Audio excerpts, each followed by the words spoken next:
Hey, Jimmy Valentine, that was a really great game-winning score you had there at the sporting event. Yeah, thanks. I really appreciate that. You can look for that card really soon at Colorado Coins, Cards, and Comics. They got tons of sports memorabilia. Jimmy Valentine, RKO Radio News. Jimmy, what makes Colorado Coins, Cards, and Comics your favorite comic store in the Colorado area? I'm telling you, forget about it. A comic collector like me, I can save 20% on a hold slot. Duh.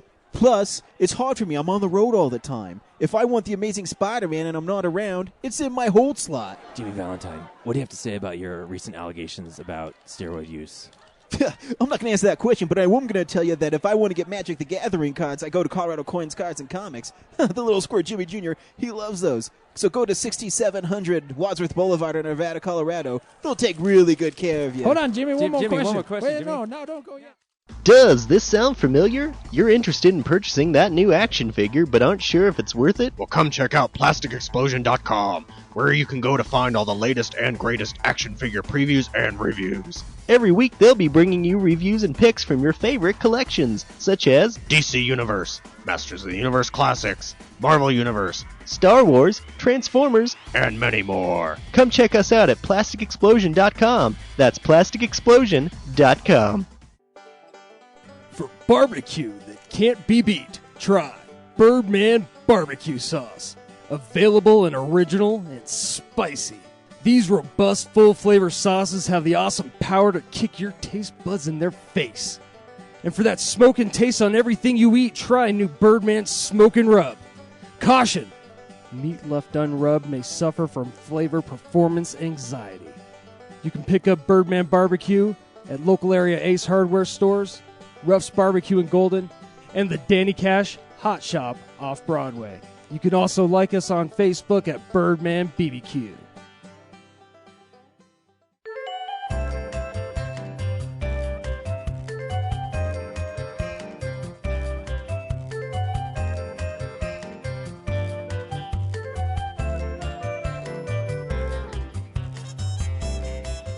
Welcome to the podcast. I am Ryan, the most important person on this podcast. To my right is James. Second most important person. To my left Screw you, man.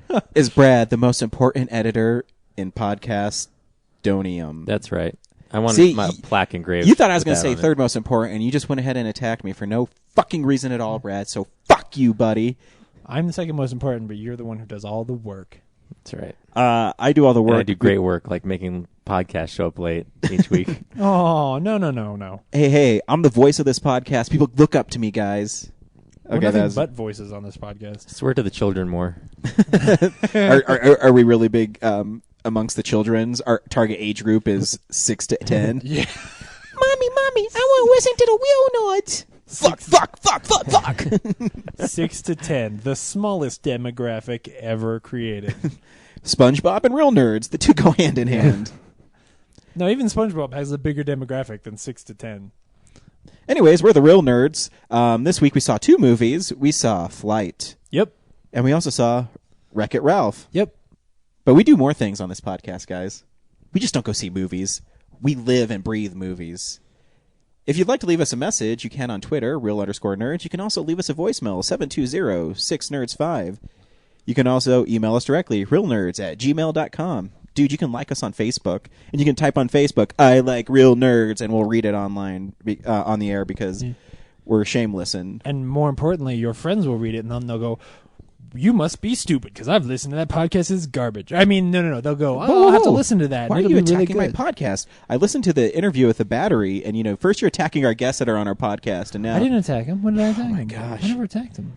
When did I attack him? I This really guy- love that movie. I know when you're talking about the ADR, you're like, this is shit. This is fucking No, shit. no, that was not the point I was making. Oh my god. Let's ask Bill Mosley if he feels attacked by James. Let's Bill ask Mosley can Bill go Mosley. fuck himself. Anyways, you can also download us on iTunes, Real Nerds Podcast. Yeah, please do. Yeah, thanks. The point I was trying to make a joke about, tell your friends. Yeah, absolutely. Tell your friends. We did put up the Battery interview from the Telluride Horror Fest. Yeah, it's really good. It is good. You should really listen to it. And I love, Brad, you kept in the opening, which is really funny, and you kept in the end, too, which is really funny. Oh, yeah. Yeah, you just left the whole thing. It kind of seems like it's an extended cut, instead of, you being told by our producer, hey, cut this out. This is bullshit. This just is fluff on a scene. I try to Yeah. get the fans closer to the real nerds. Yeah, the process. Well, of and it the- was such a cool experience to do with those guys that it was, it was nice to be able to listen to that and, let everybody in on what that was actually like. So it doesn't just feel like an interview. Yeah, You we're sort not of all get- business. Yeah. So this week, stay tuned for the Jonathan Tiersten interview that we did at Mile High Horror Fest. That will be this week's. And if you're waiting for yours, don't worry, we'll get to it. We just have so Yeah. much audio to go through that it could take a while. Yeah, we could just ask Brad to cut it all together real quick, all in one week. But I'm One pretty giant sure 6-hour would. cast. I'm pretty sure he would quit. Yeah. And we need Brad because I don't Or know what blow I'm my doing. brains out Yeah. And please don't blow no, your brains yeah, out. please don't do all that. over the brand new mixing We'd board. have to find a new friend named Brad. And that would just be worthless because Yeah. remember when I did the panel at Mile High Con, everybody wanted Brad, and I wouldn't give him away. I know. he's like, I was very protective of Brad. So Some funny. poor guy's just like, it's been my dream to start a podcast, and like I don't know the technical part of it, but if I Yeah. can find someone who does, who could help me, it'd be great. Hey, those guys have a guy. Yeah. Can I get Brad's contact info? Fuck you! Hey, buddy, I don't give a shit about your Crushed. podcast, but Crushed can his I, dream. Can I steal your producer? No, you can't steal our producer. And I was one of those guys too, where I'm really friendly in the panel, and then they come up to me after the panel. I'm a total diva and dick. Well, like we were saying afterwards, I don't know if we told this story last week, but it was one of those things where it's like, if Pretty you garish to ask me if for you- that, right? Yeah. Well, here's the thing: if you, Well, I mean, if you just wanted to pick my brain, that's fine. But if you wanted to hire me, that's kind of Was he going to pay you? huh? If he said he's going to offer you money, then I'd still say no. even still, the way to go about asking that is listen to the podcast, write in 1 week and be like, talk about movies or something, and then the next week write in and go, hey, I'm looking to make a podcast, and it'd be really great if I could get your guys' help, dude. Anybody who's a fan of this show, I will move fucking earth to help these people. But don't come up and be like, hey, I don't give a shit about what you do. That'd be like going up to Bill Moseley and saying, Bill Moseley, I don't know who you are, but I'd really like to interview you. No, you don't do that. That's That's insane. do that. That's just rude. Yeah, that is just terribly rude. No. Anyway, I don't know. what Anyways, was going we're totally on. off rails here. Yeah, that's okay. Guess what? It's mail time, boys. Yay. Do we? Is that letter there? Return to sender. Address is unknown. Oh, dude, we want to. No such number. Are we gonna watch Castaway? Because that song's in Castaway. It is in Castaway. That's Oh, right. Oh. Are you saying you want a new theme song for the mailbag? No, I'm just rambling on. Okay, that's great for me to cut. Robert You don't have to Zemeckis. cut it out. Just cut it now. Robert Zemeckis, Castaway.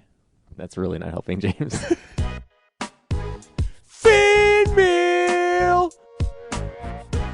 So we got a shout out from Raphael, who directed a Quiet Girl's Guide to Violence, and he has a sweet app that you can get for an iPad called Holy Hell for another film he made, and it kind of gives you a behind the scenes. Not only does it give you each chapter of the movie, it gives you a behind the scenes of the movie and other goodies. So you should check it out. It's really awesome. And we also got a shout out from Kelly. Kelly received her Real Nerds t-shirt, and I Yeah. hope she wears it with pride in the great northeast of Connecticut. For you new listeners, she is the girlfriend of the writer-director of The Battery, Jeremy, our biggest Connecticut fan. our biggest Connecticut fan, our East Coast fan. Oh yeah. Our nor'easterner. correspondent. A nor'easterner is a special weather pattern in the Northeast. I know that stuff, Because guys. you've been watching a lot of Sandy.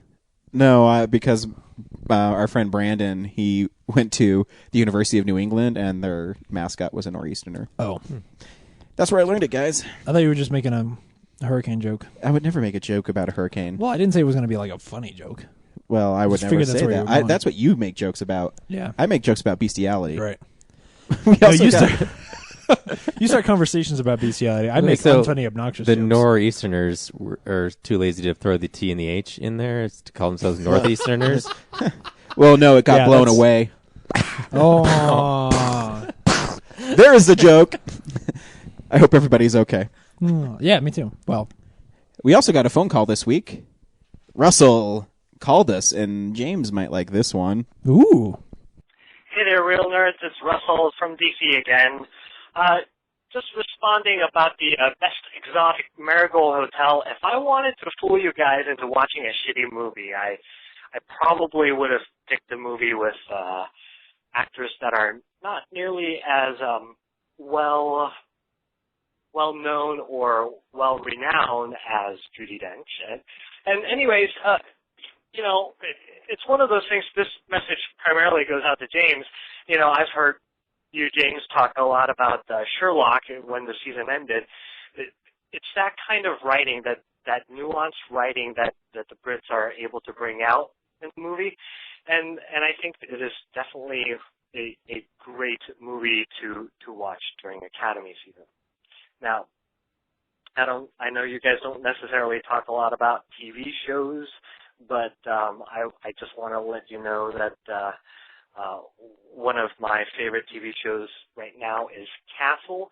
I don't know if you guys watch that at all. I mean, Nathan Fillion, you know, I loved him in Buffy. I loved him in Firefly. If you get a chance, you know, he plays a very, you know, egotistical, arrogant writer. It's a good show. You guys should check it out, and maybe you guys should have like a what TV show we've been watching section, because I think that would be really fun, because I actually don't watch a ton of movies. I mean, I try to watch the movies that you guys recommend I watch, but yeah, if you guys have a TV show section, yeah, I could chime in a little bit more. All right. Hope you guys have a great weekend. Bye. Thanks, Russell. You know, I always meant to check out Castle. I really did, because every time I see a preview for him, it looks kind of funny, and then I never watch it. I've seen Castle. I watched maybe the first half of the first season or so, and it was really good. I just sort of it started back when I was still in school, and I just fell off of it. And I have a hard time with shows that are as episodic as that is. It needs to be at least at a justified level where there's like an overarching story. Otherwise, I tend to fall off. I think the last time I really got into an episodic show was House. And that show was fucking horrible. No, it wasn't. Yes. No, it wasn't. This week on House, a deadly virus seeps through the hospital. You never and even... now House is playing a clown. You're every not week even making fun of the show. You're making fun of the commercials. Yeah, because the commercials are retarded. No, the commercials were really bad. But the people who write the show are not involved in making the commercials. Anyway, I have seen Castle, and it is really good. It's one of those that I keep thinking like, oh, well, maybe I should check it out, especially if it's on Netflix or something like that, and catch back up on it. But I don't know what he's talking about. Every week when we do what we've been watching, I talk about television shows. Yeah, but he's talking about cool TV shows, not like Two Broke Girls. Whoa, okay. Last year I watched all of Two Broke Girls. You know how close I was on your birthday to get you the Blu-ray of Two Broke Girls, but it was like $44. I'm like, fuck that. Oh yeah, no. Wow. That joke isn't worth $44. No, it's not. Is it even a 24 episode season? Yeah. But this whole fall season, I've been watching every new show as much as I can to try and check out and find the good ones. You know, Russell will take an advisement of having what TV we've been watching. The problem is James is really the only one who watches TV, so we just lump it in together with stuff we've been watching. But if there comes a time when I'm able to sit down and watch more TV shows, not just The Walking Dead and Kitchen Nightmares, then we'll talk about like The Walking Dead when it comes out. We tend to all talk about it week to week because we've all seen it. But like it's hard for me, I watch a lot of television throughout the week, but it's hard for me to be like, oh yeah, this week this happened on American Horror Story. And let's be fair, because we can't all talk about that, and that doesn't cause an interesting conversation. And let's be fair too. When James says watches TV, he really doesn't. He steals it off the internet and watches TV. Well, yeah. So you're really not, watching TV. Well, but I would. No, you wouldn't. You're not helping the TV medium continue by stealing their stuff. I'm not helping the TV medium continue. And you know what? And you're not helping the stunt coordinator on a TV show when he is trying to make an honest living for his family. Well, there's not a rating box in my house, so it doesn't actually matter. Nobody's monitoring what I watch. In James' defense, a lot of networks are moving all their programming to the internet, so you could just stream it for free. Like NBC, I've been watching The Office on the web instead of... Yeah, but you know what? You're right, sir, boss. No, the reason is because I work most nights, so by the time I get home, all of the TV stuff has already aired. So that's why. I'm just picking on James. No, I know. So thanks everybody who tweeted us and didn't email us, but someone called us. Remember, if you want to hear your voice. Well, we didn't answer his question about Marigold, which is that I fully intend to see Exotic Marigold Hotel, especially before the end of the year, and I think he's right. It probably will be. Maybe not Oscar contender, but it'll be one that you might see pop up on people's end of the year list. I'm looking forward to Judi Dench next week. Yeah. Oh yeah.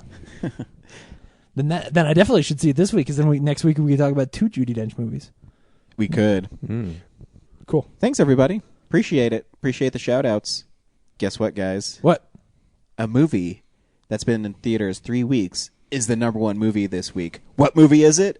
Let's check out some Box Office Mojo stats. This is the box office stats. Why did you just close your eyes like that, Leith? Like it was a horrible introduction. Did you break your collarbone? Because you called it Box Office Mojo Stats instead of just Box Office Stats. Well, we steal it from but that way BoxOfficeMojo.com. Yeah, that when way they he send us a plugs check Blocker. for sponsorship, you can call it Box Office Mojo Stats. Just like when, I shouldn't Super Bowl halftime show sponsored by Coca-Cola. Yeah. Well, I appreciate BoxOfficeMojo.com providing me with box office stats. Anyways, the number one movie last week was Argo with I'm really $12 surprised. million.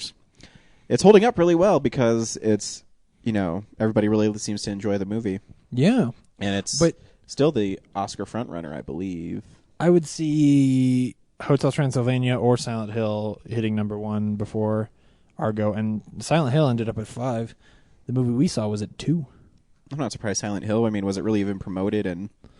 And when the lady in the trailer says her bean is like the worst American accent ever. Oh, yeah. But I just expect horror movies to do well, especially with the teenager audience, and a movie like Cloud Atlas to sink. Not only because of the way it was sold, but because with a 3-hour movie, there's only so many showings through the day. So yeah, the Cloud Atlas always had an uphill battle, and it will never make its money back. It Oh, made no. $9 million. I think there's projected to do like $4 million this weekend, so it would probably be at $15 million by What's the end the of the budget? week. Probably $200 million would be my guess. Oof. at least. Well, John Carter isn't the number one flop of the year then. It's no. John Carter came still out this year. Holy crap, dude! Yeah. I always forget what movies come out because I've seen so many fucking movies this year. Every As I was going through my list, I realized I didn't put Piranha 3 Double D on it. I'm like, oh yeah, that movie came out this year. I broke 60 this week, and every time somebody says something about the 5-year engagement, it blows my mind. Because Right? I'm like, holy shit, I forgot about that movie. Dude, you know Ghost Rider came out this year? Just saying. Yeah, yes, Yeah, that's I do another remember one. that, Yeah, unfortunately. a lot of March and April movies. If you mention them, I'm like, whoa, Exactly. that was a Coon's age ago. A Coon's age? Yeah, Coon's age. How do you tell how old a coon is? I'm not entirely Raccoons sure. don't live that long. Yeah, I think that's why. I think it's kind of like dog years or something. Gotcha. It's a weird hick Southern. Probably somebody will tell me it's actually racist. I don't know. I'm sure it is. It's a weird Midwestern Southern thing. You brought up how many movies you saw. I also did a quick count of my ticket stubs, and it's close to 70. So No way! Wow. Wow. yeah. Wow, you saw way Does more that movies include than all me. your Esquire movies? I all guess your that's true. Midnights? Yeah, some of Oh, those okay. are, which I Okay. won't count. No. Well, I mean, Unless the it's a movies that you premiere. yeah, Well, I unless mean, I the guess I movies could that you saw this include year. all the shorts I saw this year at Telluride Horror Fest. It's like 20 of them. No. Just kidding. Yeah. Yeah. Anyways, thanks BoxOfficeMojo.com. It's DVD and Blu-ray time, boys. DVD releases and Blu-rays. What the fuck kind of voice was that? I'm trying to be Is your dumbass voice Entertaining. entertaining, and it comes across Welcome as to the stupid. podcast. That's what. That's I what, can introduce that's the- categories like Ryan too. Me. Me. Oh shit! That's a bad look. He's giving us a nasty look. And the podcast is over. Oh, Mic drop. He just slammed the mic against his balls. Oh, he just slammed the door. He's out of here. Oh, he's getting in the car. Wait, he's this is he's his giving us house. the finger through Where's the window. he going? Fuck you, motherfuckers! I'll kill every last one of you. Anyways, the big release this week is The Amazing Spider-Man. But hey, moviegoers, not on Tuesday. This comes out on Friday. Whoa, what? It does. I didn't even realize Wait. that. Friday today or Friday next Friday? Next week. Comes out on November 9th. So when all the new stuff comes out, like it normally would on Tuesday, you still have to wait 4 more days to get Spider-Man. Mm-hmm. What? Dick move. Yeah, I guess Sony So- really wants to cannibalize not only the home video market, but also the theater market with Skyfall. So That makes In case no- you're planning I on don't- seeing Skyfall this weekend, why not go home with Spider-Man? see both. Yeah, I'm not entirely sure why they would do that. I Yeah, never with understood Sony. that. They do that every once in a while. I know they did it with the Hunger Games and Did they really? Oh wow. yeah, a couple other movies. I forget. But they're starting to do that. I guess because a family says, oh, I never got a chance to see Spider-Man in the theater, so if I buy the Blu-ray for $22, then I can show it to my whole family at home instead of spending money to go out to the movie theater. I don't understand it at all. I think if they really wanted to make a lot of money, they would put Arthur Christmas out on Friday instead of Tuesday. I think Arthur Christmas could really, generate a lot of money on Friday. Yeah, probably. That's another Sony one, I think. Because it Gosh. generated so much money the first time it came out on a Friday. So Every time I see a poster for that, I forget that movie ever came out a I'm year getting ago. cramps in my fucking leg. You want some leg Midol? Leg Midol. I've never heard of Leg Midol, but maybe I need some. Yeah. So Arthur Christmas is also coming out. You need leg Midol for when you pussyfoot around. Oh, look at this guy. He's a writer. Yeah, Arthur Christmas comes out this week, yeah. And what else, James? I stopped at Spider-Man this week. Because there's not a lot of big stuff. There's a Blu-ray release, a re-release of The Muppet Christmas Carol, which I love. Planes, Trains, and Automobiles gets a Blu-ray release. That movie in a week, while. which It's I'm- good. Yeah, no. That's one I may have to make sure I pick up. As well as Guys and Dolls gets one of those really awesome book Blu-ray releases. But those book Blu-rays are really cool. yeah, they're kind of annoying because like. When I eventually move out, I'm going to build myself a new Blu-ray rack. Mm-hmm. And the problem is if you build it so that all of the you can just push all the Blu-rays back to the back of the shelf, those book ones are longer, so they stick out. Yeah, they stick out farther than the form blue factor cases. is weird. You guys, that's just being Picky. Well, enjoy the exclusive photos and the behind-the-scenes stuff they talk about. Okay. Hey, it's really hard to go home and stare at my Blu-ray collection and jerk off if I keep getting distracted like that. It's just wait, you jerk off to your Blu-ray collection? It's really pretty. No, that's horrible. That does not sound pretty. I'm kidding. Oh, you're talking about the Blu-rays. Oh my pretty, God. not the active this you DVD copy of the Spanish masturbating. Prisoner is so amazing. Oh, Of course, I had to torrent the Blu-ray of the Spanish Prisoner because it's so shitty. No one else has ever heard of it. Hey, I never got a Blu-ray. There's not a Blu-ray of that movie. My point exactly. Oh, we also didn't talk about Bad Bush, which comes out this week as well. All right, moving on. That sounds great. So, the digital bits, we thank you for supplying us with DVD release information and wonderful box art to Bad Bush. Is there a way I can support them by clicking on all the stuff, and then that sends me to Amazon, and if I buy stuff there, it sends them money too? Absolutely. That's Digital cool. Bits should listen to our podcast. Say, you know what? For a whole year and a half, these guys have been pimping our website. they follow us. They do? Yeah, Is that because we followed them? probably. Okay. So a robot follows us? Yeah. Well, you know, Bit like spot. my completely, Bitspot. I like it, Brad. You're on point today. I like it. my almost completely unused Twitter account that's just my personal one is followed by Tom Cruise, but I don't follow Tom Cruise because I Nice. followed Tom Cruise, he followed me back, and then I unfollowed Tom Cruise. You can't follow Tom Cruise because the Scientologists will stop you. That's right. You can't follow Tom Cruise. Tom Cruise follows you. The new trailer for Jack Reacher I thought looked pretty cool. Yeah, Yeah. I like Tom Cruise. I don't that care what anybody ending says. is weird with the like putting on the baseball cap and then they put the credits up, and then he's sitting with that guy on the bus and he's Yeah. kind of Yeah. smirking, and then I- it ends.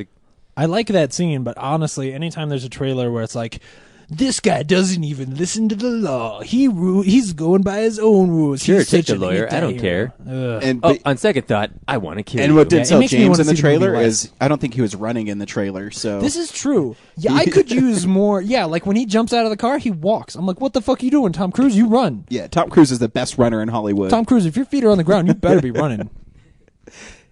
Unspool some real news, guys. It's real news. Nothing happened. This Nothing week. happened this week at all. Nothing Yeah, at all. moving on. Moving on. I Yep. mean, there's really no need to talk about anything. Oh man, what a week. Or Or, do you guys hear that Amy Heckerling's new movie Vamps went straight to DVD?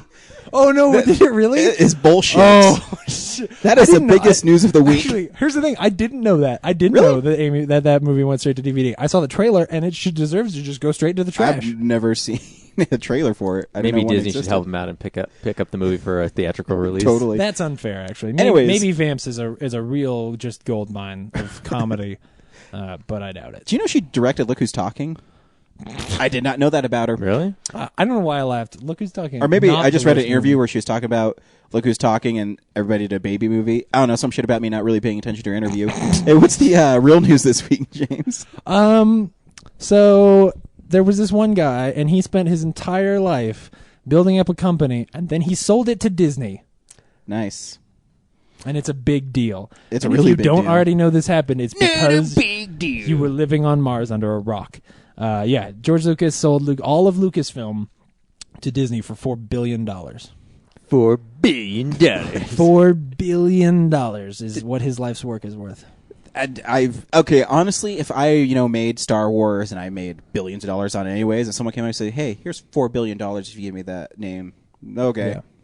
Well, it's not just the name. I mean, that's all of Skywalker Sound. That's all of Lucasfilm. Wait, it's even huge. Howard the Duck? Yeah, all of those residuals for Howard the Duck go to Well, Disney maybe we'll now. finally get a proper Blu-ray release of American Graffiti. Who knows? Oh, maybe. Oh, that's Because- actually. Because Disney. Well, no. That's not owned by Lucasfilm. Oh, that's right. That's Yeah, freaking that would've Universal. been- Well, the other thing is like the existing movies are still owned by like 20th Century Fox. And, A New Hope is going to be owned by Paramount. 20th Century Fox forever, and then the 5 and 6 will revert back to Lucasfilm in 2020. So there will never be a big box set again, like of all of the movies, unless they do a big deal, which will probably happen. But so Well, they I did it shouldn't for say the never. Avengers. But what it means is that forever Fox is still going to be making money on Star Wars. Yeah, that's a weird scenario. Like, Yeah. eventually you're going to pop in the DVD, and then instead of like this 20th Century Fox fanfare in front of the Star Wars movie, it's going to be Oh shit! that 3D Disney stuff. I had Cinderella's not- Castle. I had not thought of that. You just blew my mind. Because away. that is one of the cool things when you go the see a fanfare Star is like, Wars movie. dun, dun, dun, dun, dun, dun, dun, Yeah. dun. Like it's And then it even cuts to the Lucasfilm logo. You know what I mean? Well, and the music like fades in and out. Like when I hear that music, the 20th Century Fox music, I then in my head start singing the Star Wars theme. Right. Like honestly, I do. Yeah. That's you just blew. That's Isn't it? that's bigger Yeah. than the actual news itself. Holy shit. Suck on that one, nerds. Maybe because it was the production company at the time the movie was made, it'll still be on the DVDs. But maybe I don't know. But anyways, so they sold the company. He sold the rights to the characters and the future movies Yes. to Disney. Yep. Which is funny because I'll never forget a while ago. I don't know if it's on the podcast, but we were always talking about how sweet would it be if someone made a Star Wars movie and it wasn't George Lucas. Yeah. And now we're going to get our wish. And Well, that's already happened with Empire Strikes Back and Return of the Jedi, but but he was pretty involved in those movies. Well, he's still going to have a hand in the new ones. Just, yeah, but he will be quote unquote creative consultant, which basically means people can say no to him, which is the thing that hasn't been happening for the last 30 years, and the reason why Star Wars is so shitty now. it's still not that shitty. I think Episode 3 is really good. No, but you know what I mean. Yeah, no, I you've- agree. You've watched those But- DVD features, and you can see every time he walks into the room, everybody shuts up. He goes around and highlights the things he wants and walks out of the room, and no one ever says, "Hey, George, you're wrong."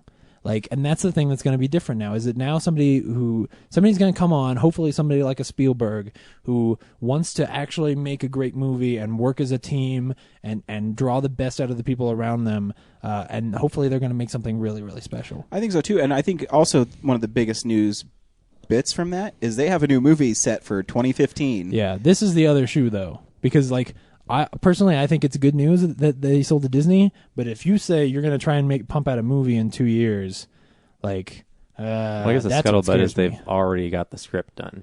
Oh, Yeah. that's what I was So- saying too, because a deal like this isn't going to happen overnight. It's No. not George Lucas isn't going to wake up and be like, "What? Disney wants to buy me for $4 billion? Done."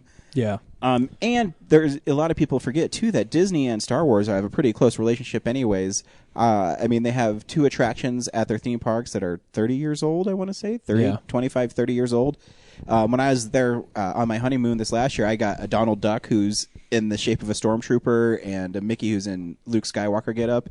So they go back a long way. So I wouldn't be surprised if someone who would deserves a second chance, Andrew Stanton, John Carter, gets a chance to direct a Star Wars movie. Yeah. And to have what I mean is someone else to make it is someone else writes the story, someone else visualizes the story, and Yeah. I think could set up a really cool movie. yeah.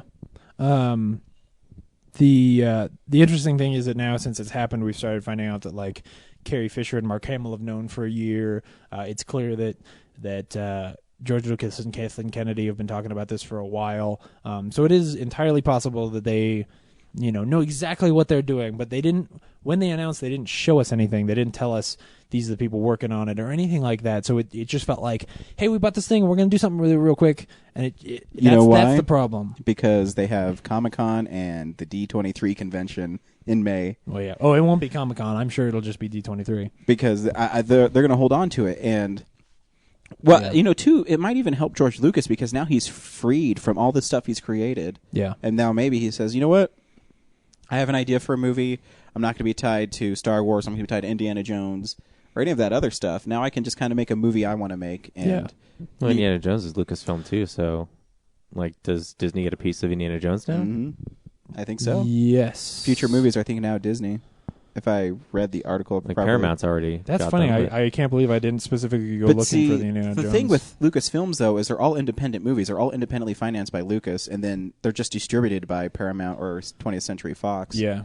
So, Well, except for American Graffiti. except for American Graffiti. Is that Universal? I think so. Yeah. Oh, well, because that was before he was. Yeah, before he was anybody. It was before he had Star Wars. So, dollars. you know what? Maybe he can, sit down and think of a movie he really wants to make, and maybe he'll be good. I think part of the cool thing is he has said in the last couple of days that most of that $4 billion. This actually to me is sort of crazy, fantastic, but sort of crazy. The majority of that $4 billion he's giving away to charity, which is just I opened it that way to say, like, this guy has really worked his whole life and built something amazing, and no matter what we say about how much I fucking hate him, he made my childhood. Like, he was a huge part of who I am today. And then he sells it all off after all that work and gives it to charity because that's how cool he is. He's always been like that, though. Who do we... I'm drawing a blank right here. We talked to somebody. Was it the guy who directed Chili, who did sound at Lucasfilm? And it was Raphael. No, Raphael. And he says all he did was ask him. And they said, yeah. Sure. Yeah, because Skywalker Sound, like... They are so into helping out indie films that you can just ask them for stuff like that, and they're really open to it, which is awesome. Yeah, so and hopefully that doesn't change. And now he can make a school about it. Yeah, he can make a school for movie making. And the nice thing is that Lucasfilm as an entity is going to stick around. So hopefully that kind of a mentality won't change. It won't all of a sudden just be all Disney, because Kathleen Kennedy is going to run that whole section of. Basically, section of Disney. And she's a really smart lady. I mean, she worked with Spielberg, and Spielberg is the greatest filmmaker of our generation. I mean, I love Sam Raimi. He's my favorite director. But when you're talking about a filmmaker and a guy who makes films, contemporary movies, exactly. Yeah. There's no one greater than Spielberg. So to have his producing partner being in charge of Lucasfilms, I think is a good thing. I think everything that's come out of this is a good thing. The donation to charity, Disney making the movies, and then give somebody else the opportunity to make Star Wars films, because now the people who want to make Star Wars films grew up with Star Wars films, so they're going to care about it. They're going to want to make great performances, and that's all you can hope for. Oh, we didn't talk about the fact that not just do they want to make one by 2015, obviously they want to make it a new trilogy, and they would like to put out a movie every 2 to 3 years.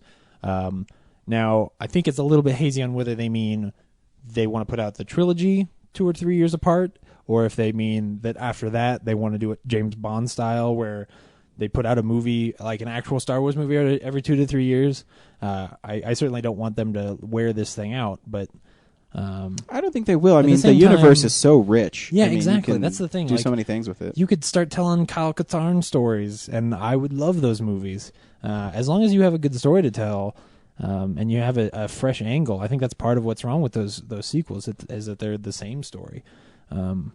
They're the prequels, I mean. But it was interesting. I think it's exciting. It blew up the internet for a day or so. It's the same thing when Marvel went to Disney. I think it's a good thing, because now you got not only the characters there, but now you have a huge behemoth behind it that will push it and market it. And I don't care what anybody says. People can think of Disney as the big bad, but they care about their characters, and they're going to make sure that everything's treated properly. And they might make a misstep or something, but it's not for lack of trying, I don't think. Pretty soon all our favorite franchises are going to be under either Warner Brothers or Disney. Yeah.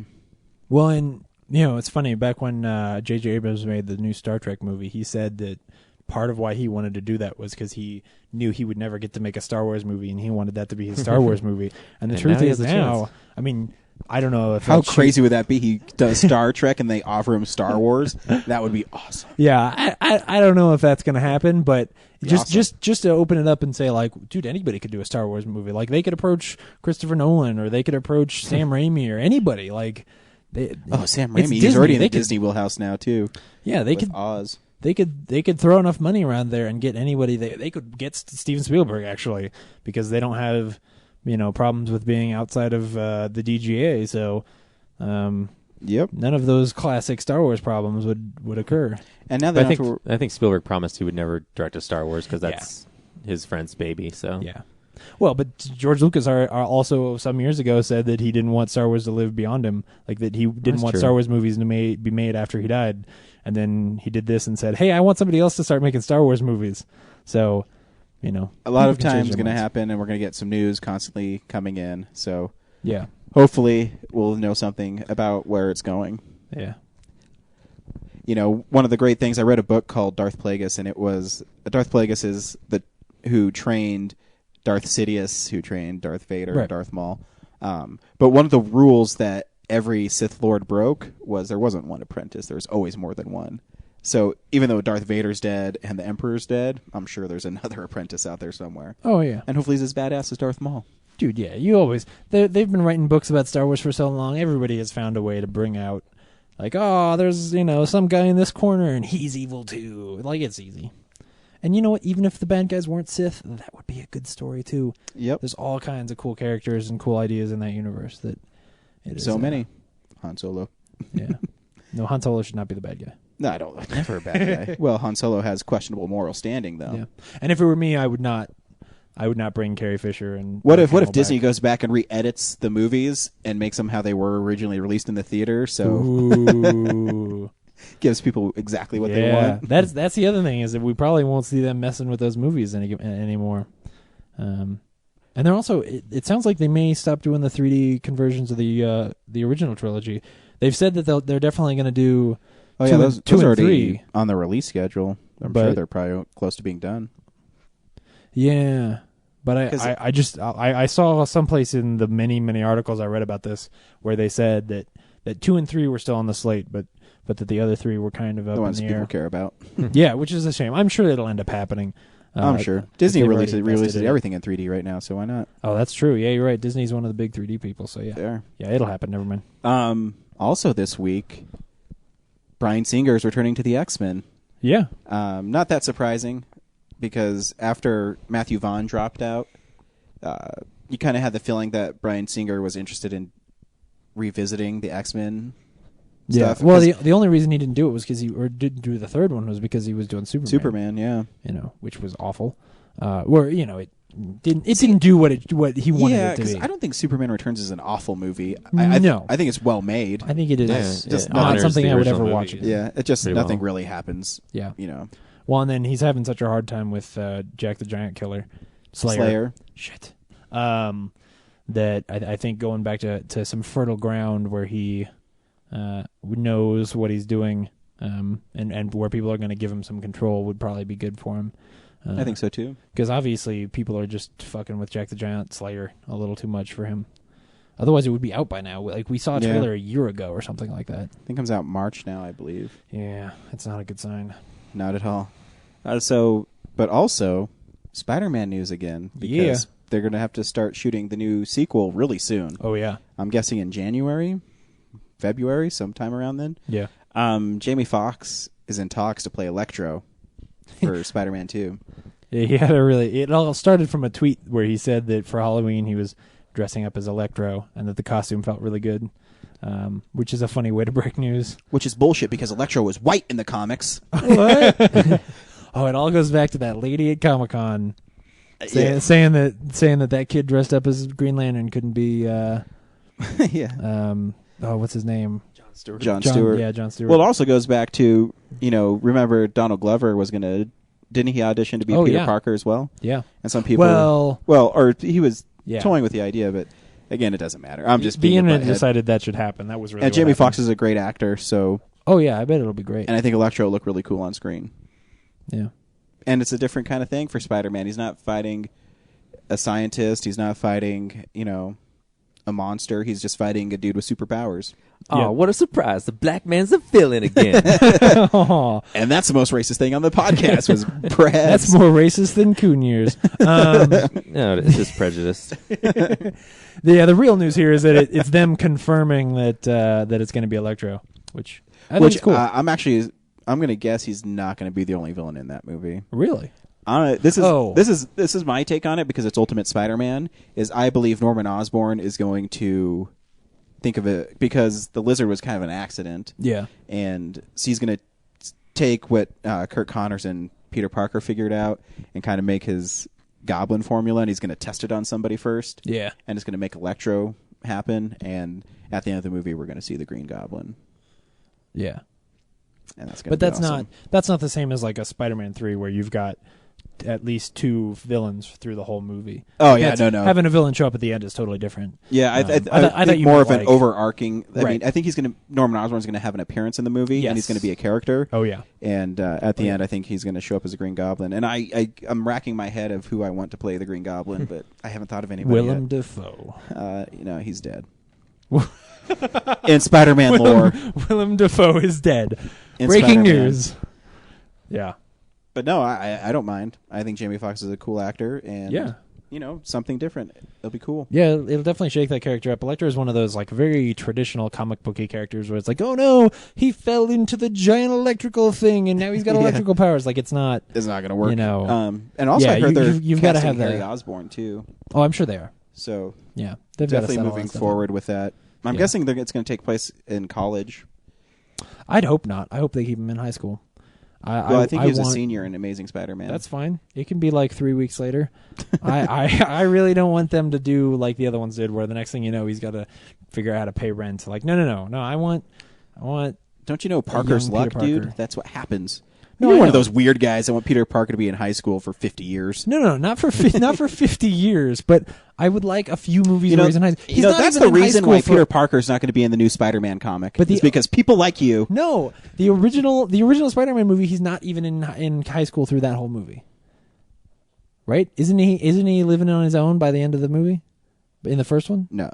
Oh, he The is. Sam Yeah, Raimi he one? is. Yeah. With Harry Osborn. Yeah, he moves in with Harry Osborn. I knew I wasn't crazy. So yeah, we never got a full like 1 or 2 movies where he was in high school, and I think that's part of what is neat and interesting about Peter Parker is that he is like totally a kid. You know, unlike a Tony Stark or a Batman, where like they're grown up adults and they should know how to deal with things. Like Peter Parker doesn't. You know, he has a hard time, and that's part of why I like him. Just saying. But you're also not a Spider-Man fan. Really? So you have no saying in this. What? How am I not a Spider-Man fan? I'm just kidding. It's some bullshit, man. What's the next piece of news you got for me, Jim? I just want to talk about this because it makes my heart really, really happy. Universal is talking about making a Lock and Key trilogy, and still going forward with having Kurtzman and Orsi be the writers. You know, a year ago, we talked about the fact that there was a pilot for Lock and Key, which is a comic book that is my favorite comic book that I read right now. Of course, it's on hiatus, so I guess that doesn't really count. But anyway, it is one of my favorite things. Just in anything, it is one of my favorite things. You should check it out. And they tried to make a pilot for the show, and it just the truth is, Fox basically said that it was too good, and that they didn't think they could see it as a show because the first episode was so much of the story and so compact that they didn't think they could keep it going like that every week. And so now they're talking about trying to make it into a trilogy, which I think would be amazing. It's such a fantastic story, and the world that it takes place in is so creative and terrifying and character driven that I think that if you made one movie that was just basically the first book where we sort of get introduced to this world and the players of this world, I think you would totally have people hooked, and I think you could bring people back for 3 movies. Especially because it's not that expensive. You know, you're talking about a house, and there'd be some special effects and things. I guess it's but- really contained. Yeah. Yeah, I guess you could just have sets built. Yeah. It's just some sets, and the sets are just a house. I mean, they were able to do it for the TV show. I don't see why it would have to be that expensive for a movie. You know, if you tried to shoot them all at once, that would probably be crazy. But yeah, I think it would be amazing. It would be my most anticipated thing if they actually decided to do this. Yeah. Yeah. The reason, yeah. I think it'd be interesting. I think if they could capture the weirdness of it, Yeah. I think it could really work well. And I think you could do the terrifying aspects a whole lot better Oh, yeah. on screen than you Well, could you're not do on inhibited television. at all. Yeah. I mean, if it were on AMC, as we have seen the last Yeah. couple of weeks, you could get away with literally anything.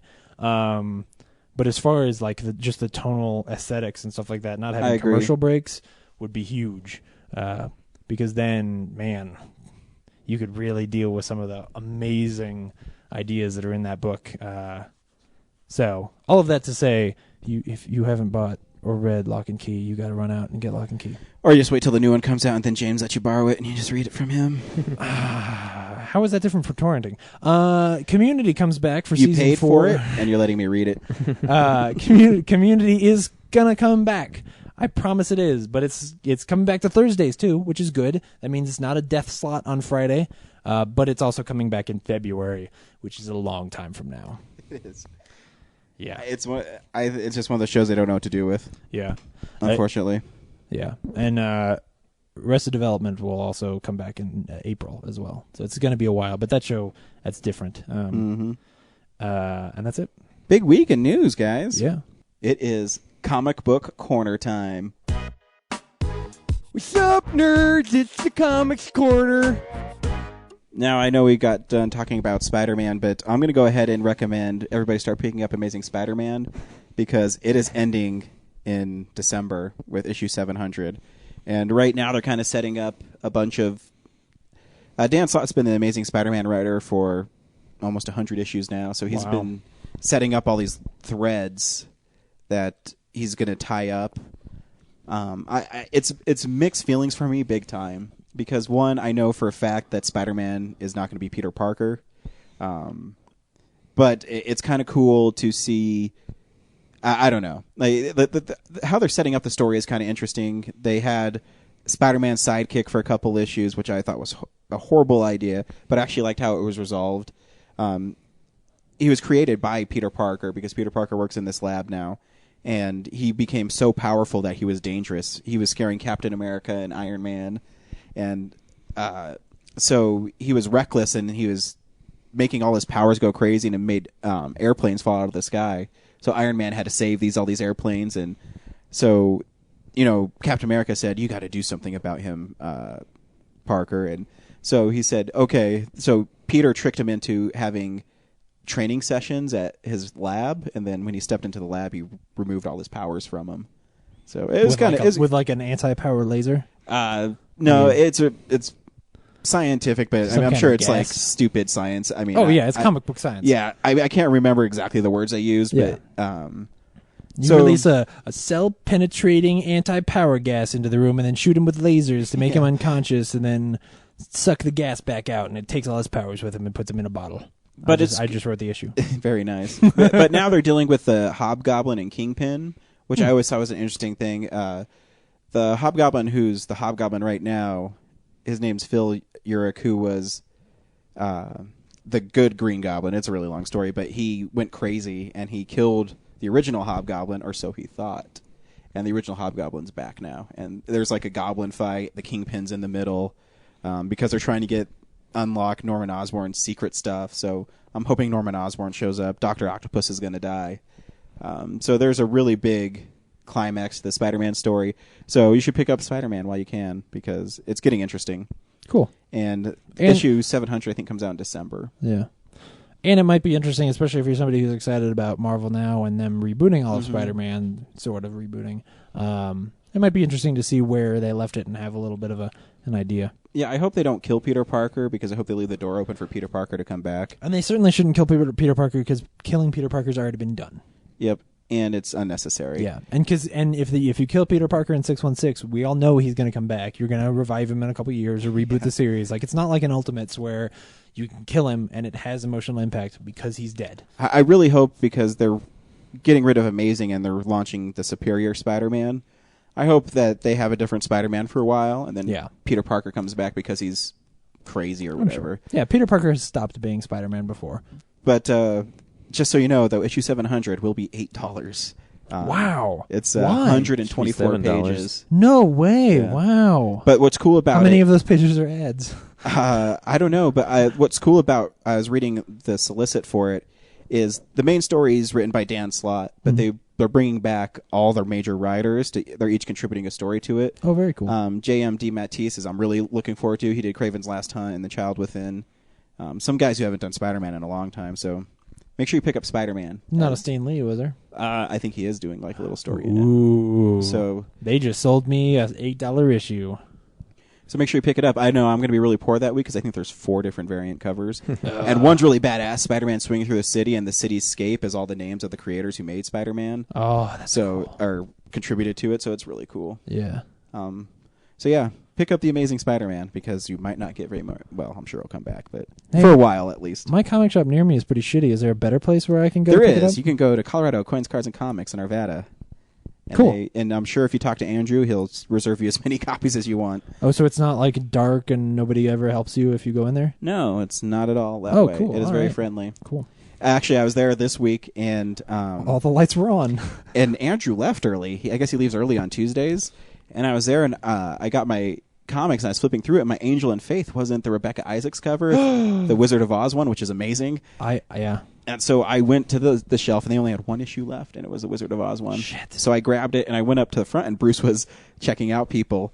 And I said, "Hey, Bruce, this comic comes with 2 covers, and I just want this cover, but I wanted to give you my hold slot one because you get 20% off at Colorado Coins and Cards and Comics if you get a hold slot." Yeah. And I said, "I don't want you to put this one out there because the price is less." And he says, "What are you talking about? I don't even. What do you want to do with this now?" And Bruce knows absolutely nothing about comics, so it's kind of funny. Yeah. But if you want to know about coins and sports memorabilia, that's the guy to talk to. Nice. So it was really funny. I had to explain to him that there's a cover A and a cover B, and that I'm in love with Rebecca Isaacs, so I wanted cover B.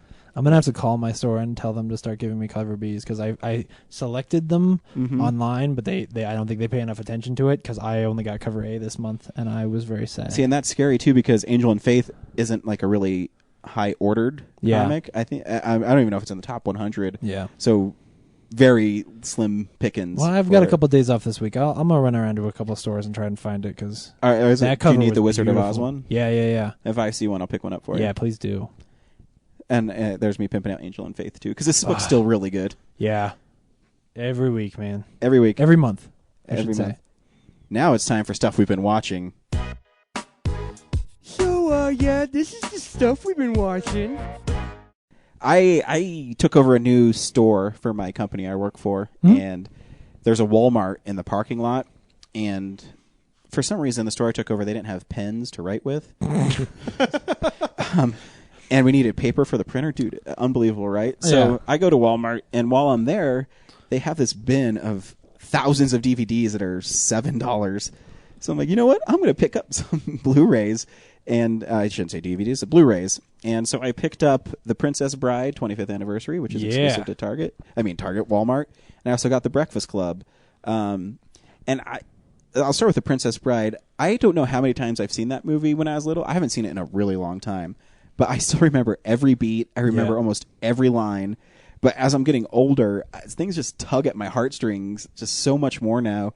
Peter Falk as the grandpa is amazing in that movie. Yes, you're very smart. Shut up. And even Fred Savage as a kid is great in the movie. You forget these parts until you start watching it again. Yeah. And, the mom comes in and says, "Oh, your grandfather's here." And he says, "He's not going to pinch my cheeks, is he?" I hate when he pinches my cheeks. And he comes in and he pinches his cheeks. And it's a classic. Oh, I mean, honestly, like people will still be showing that movie to their kids 50 years from now. It's so good. Because it is one of the greatest movies ever made. And Wallace Shaw and Andre the Giant, I forget how funny he is. Oh, man. He is so great. One of my favorite moments is they're climbing up the Cliffs of Insanity, and as Andre is climbing, and, Wallace is like, climb faster! He's gaining on us! You were supposed to be this great, powerful giant. You were the Colossus! Yeah.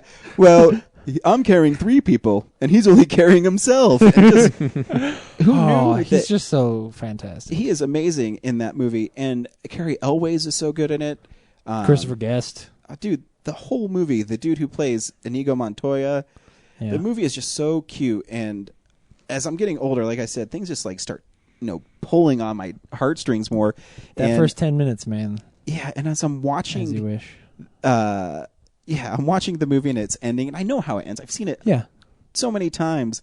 And he says, "Grandpa, will you come back and read that story to me again?" And his line reading of "As You Wish" is so brilliant. Yeah, that I'm like, oh, I've seen this movie. I'm not going to cry though. I know. But and because it's Peter Falk, and you just look at Peter Falk and you go, I want him to be my grandpa. And it's such a good story, and it's so cleverly written. My wife can't stand the book. I've never read the book. I'm really tempted to go out and get it because it's only like $6 now because I'm sure it's been out for 40 years. it's different because it's even more meta, where it's like, because it's a boy writing what he remembers of the book when his grandpa read it to him. So it's really inside of itself. So you're an English creative writing major. Mm-hmm. Do you think the book is good?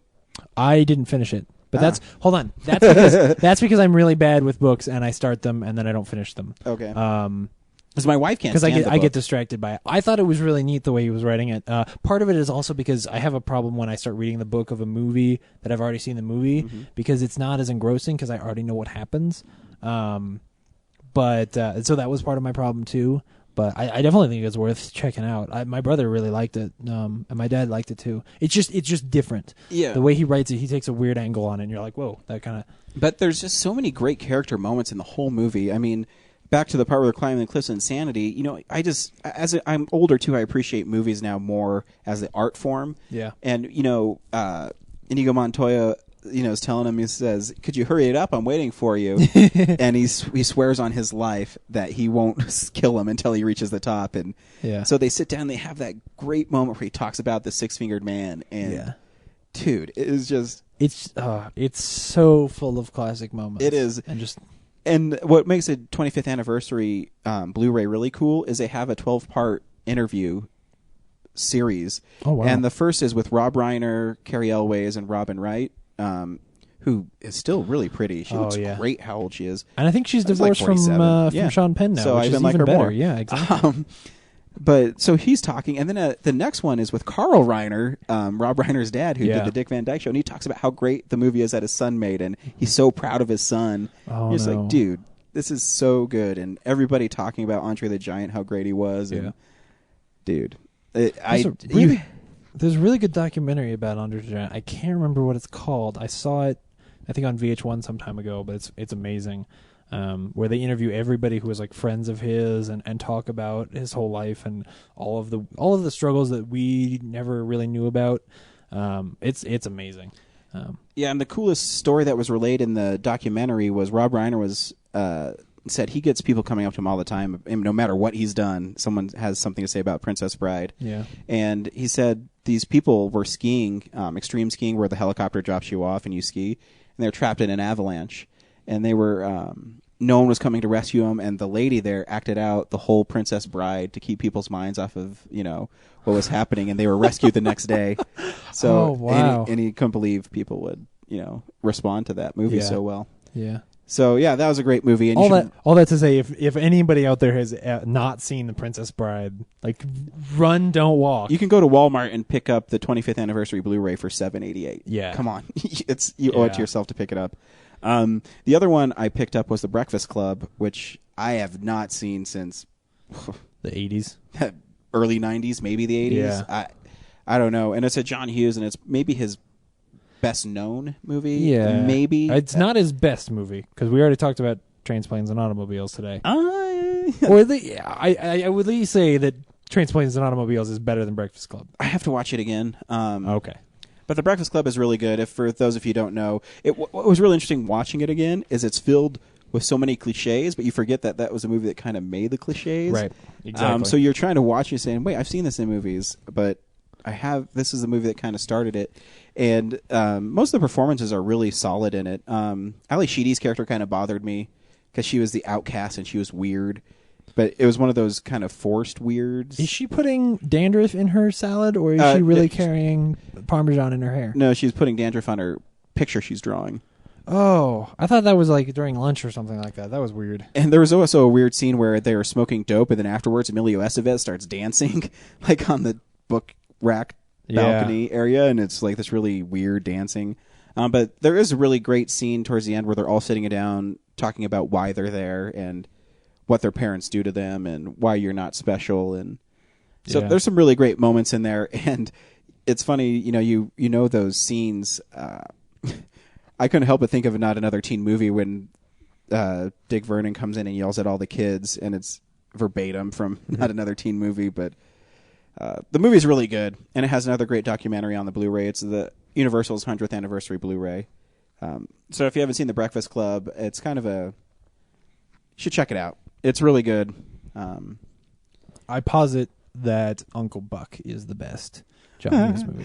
Dude, Home Alone, man. Home Alone is a great one. I don't know. Part of it is that now that John Candy's dead, that last scene in Uncle Buck when he looks back at the camera and like, you know, sort of nods and smiles, really funny. Like, and then it freezes. You know, like an early '90s movie. Mm-hmm. Oh, it gets me every time. John Hughes does that a lot because remember at the end of Breakfast Club, Judd Nelson. Puts the fist in the air. He's the one guy I wasn't very convinced with in that movie. Watching it again, there's a reason why you don't see a lot more Judd Nelson. Yeah, Molly Ringwald was really good in it. Emilio Estevez, Anthony Michael Hall, I think is the best in the movie though. Yeah, as the guy they think he's so smart, so he doesn't have any pressure on him, but his pressure comes from that he is so smart. Yeah. Which I can relate to. Wait, why are you guys fucking laughing, you dick? Because it's true. That's all I saw this week. I just watched those 2 movies. Oh, cool. But I had lots of fun watching The Princess Bride. James, what did you watch this week? Well, I saw more than that. Later in the week, I didn't watch anything because Assassin's Creed 3 came out, and that ate all my time. But early in the week, I had plenty of free time.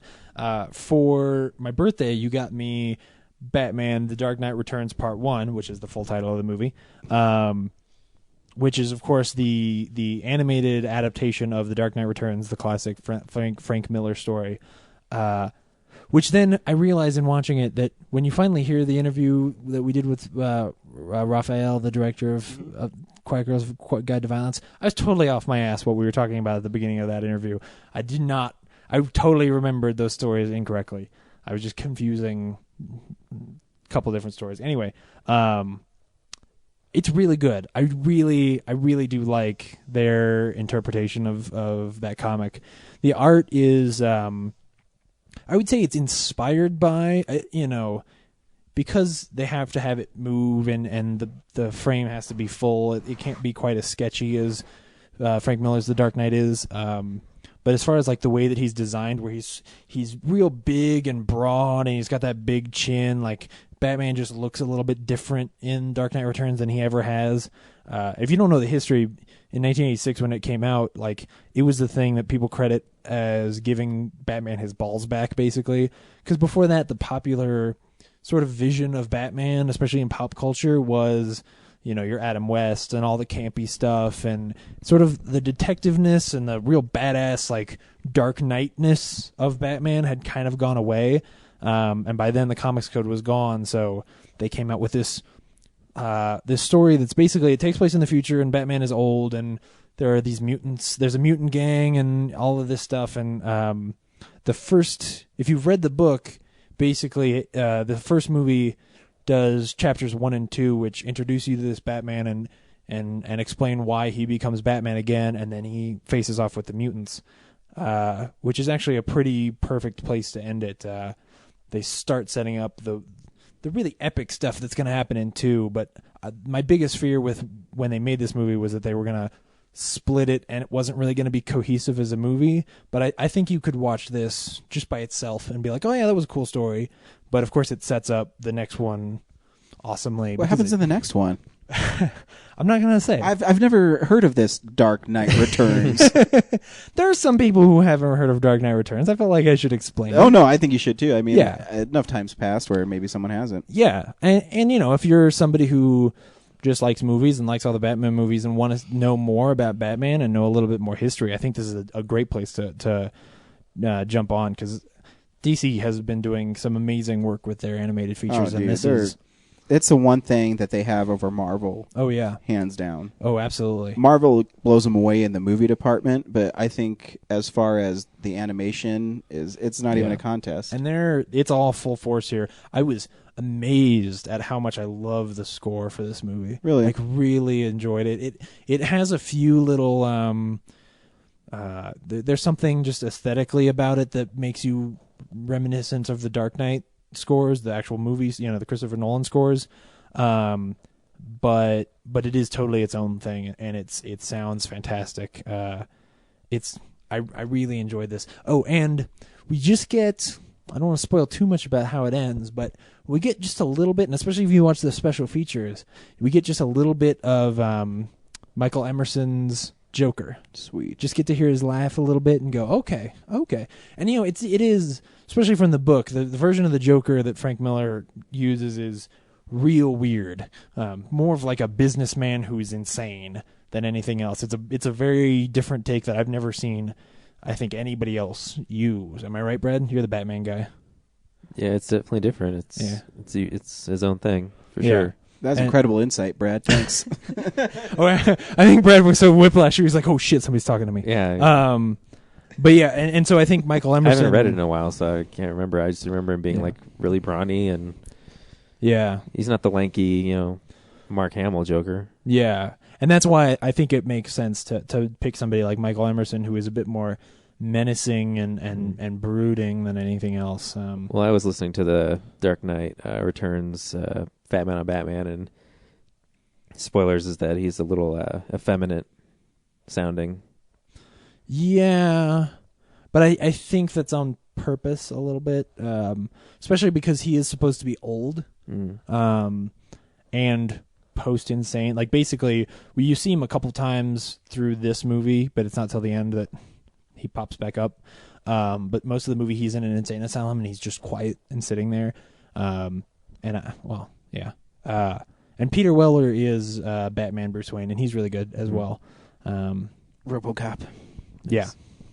I forgot Under the Red Hood, I loved when the Joker kills all those guys in the cell. I forgot how violent that part was. Yeah. I think that's everything about it. Anyway, and the Blu-ray itself is really cool. Some of the special features on there are really neat, talking about the way that they made that movie. I also got a chance to watch a movie called For Greater Glory, which came out earlier this year, and I watched Andy Garcia movie, right? Yeah, it stars Andy Garcia, and the reason I was excited about it is because I love historical dramas. And I especially am interested in them if they are a part of history that I don't know much about.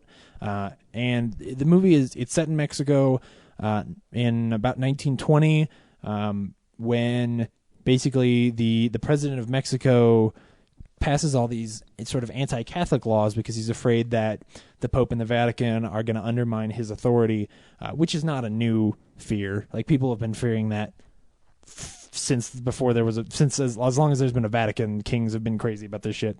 But basically, he expels anybody who is not Mexican and Catholic, or anybody who's Catholic but not Mexican. He expels them all from the country. Anybody who stays, he kills. And then all of the Catholics in Mexico rose up and created this rebellion. And it's about sort of this rebellion. The problem is, as interesting of a story as it is, and it sort of follows these two characters. One of them is the guy that the rebellion hires to be their general. He's not actually a Catholic, but his wife is, and they think, oh, he's a genius. Like, he will be able to win this war for us. And apparently he did do a really good job. But it also follows the story of this kid who runs away from home, and because he was friends with this Catholic priest who gets killed, he runs away from home, enjoys the rebellion, and then there is a neat section where it's sort of about those two characters' relationship and how he sort of becomes the son of this general, and how those two characters treat each other. But it is really, really clunky. There are some really great actors in it. There are some really poor actors in it. The script is loose, to say best. Like, it just didn't get enough. Like, there are scenes where we'll cut and two people will be standing in a church, and one of them will go, "I wish I had more faith," and the other one will go, "You'll get there," and then we'll cut away. And I'm like, what was the purpose of that? How couldn't you get some of the exposition and bundle it all into some scenes that, so we get all of this information in one scene and things like that? And it's not an easy movie to watch. And it doesn't, because it fictionalizes so much stuff, you don't walk away feeling like you really learned a lot or you really took away some great themes or anything like that. Like, it just sort of lumbers through, and then at the end you find out, like, oh, okay, that's how it ended. And it is not anywhere as good as I wanted it to be. And I can't recommend it to... When I saw the trailer, I knew it wasn't going to be as good as anybody wanted it to be. Well, like an indie little movie like that can be fantastic, but... yeah, but it didn't look that good when I saw the trailer for it. But hey, I'm glad you took the bullet for it, not me. Yeah, it should probably be avoided. It's too bad. there was a real cool story in there, and someday somebody will tell it well, but this wasn't it. And then the last thing I want to talk about is there was a show that came out this week in Britain called Darren Brown's Apocalypse. By the time you hear this, the second episode will have aired, and you'll know how it ends. But at this point, I've only seen the first one. And basically, the premise here is that Darren Brown is this illusionist who's very famous over in England. He's done a bunch of shows kind of like this before, and what he did was he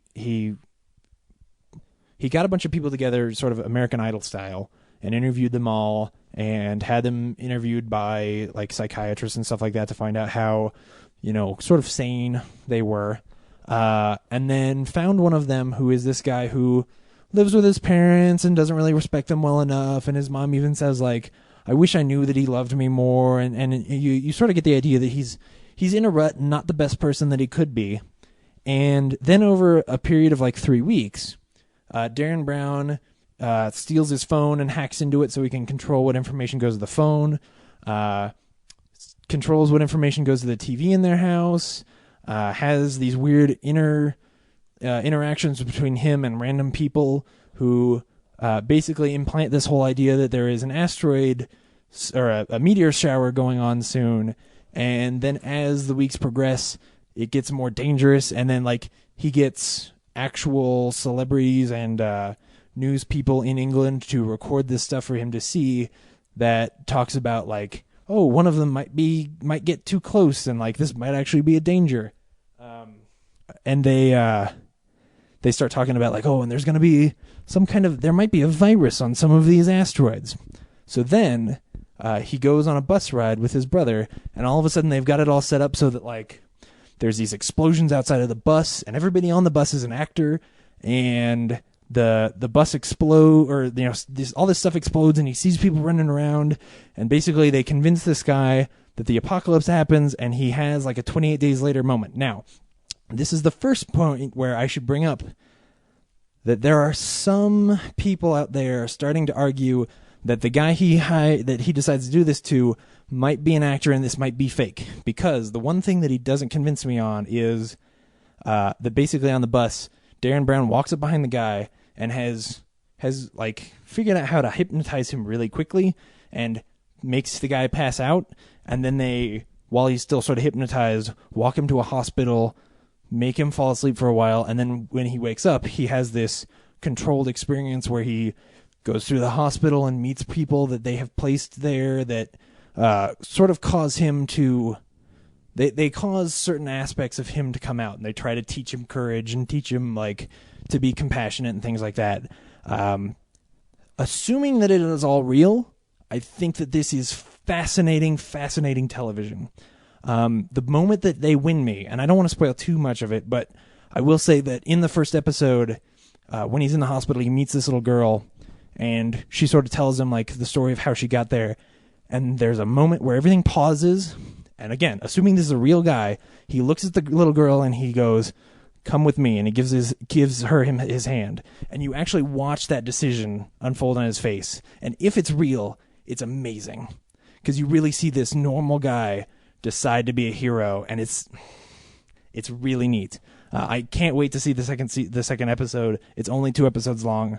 I'm definitely suspicious, but if you are in any way intrigued, I think you should check it out. The whole first episode is on YouTube, because it's probably never going to come to America, but still. Anyway. Very interesting. That's everything I watched. Brad, what did you watch? I didn't watch much of anything this week except for Office reruns, so I will talk about something I totally spaced talking about last week, and that is I saw Adam the Amazing Zombie Killer. Oh, that's right. How was it? Week. It was actually really entertaining. Really? It's obviously not the best, technically proficient movie ever made. Yeah. It's definitely a trauma style movie. Yeah. But it's a really fun watch. It's really funny. Were there zombies in it? There are zombies, and there are also not zombies in it, like they said.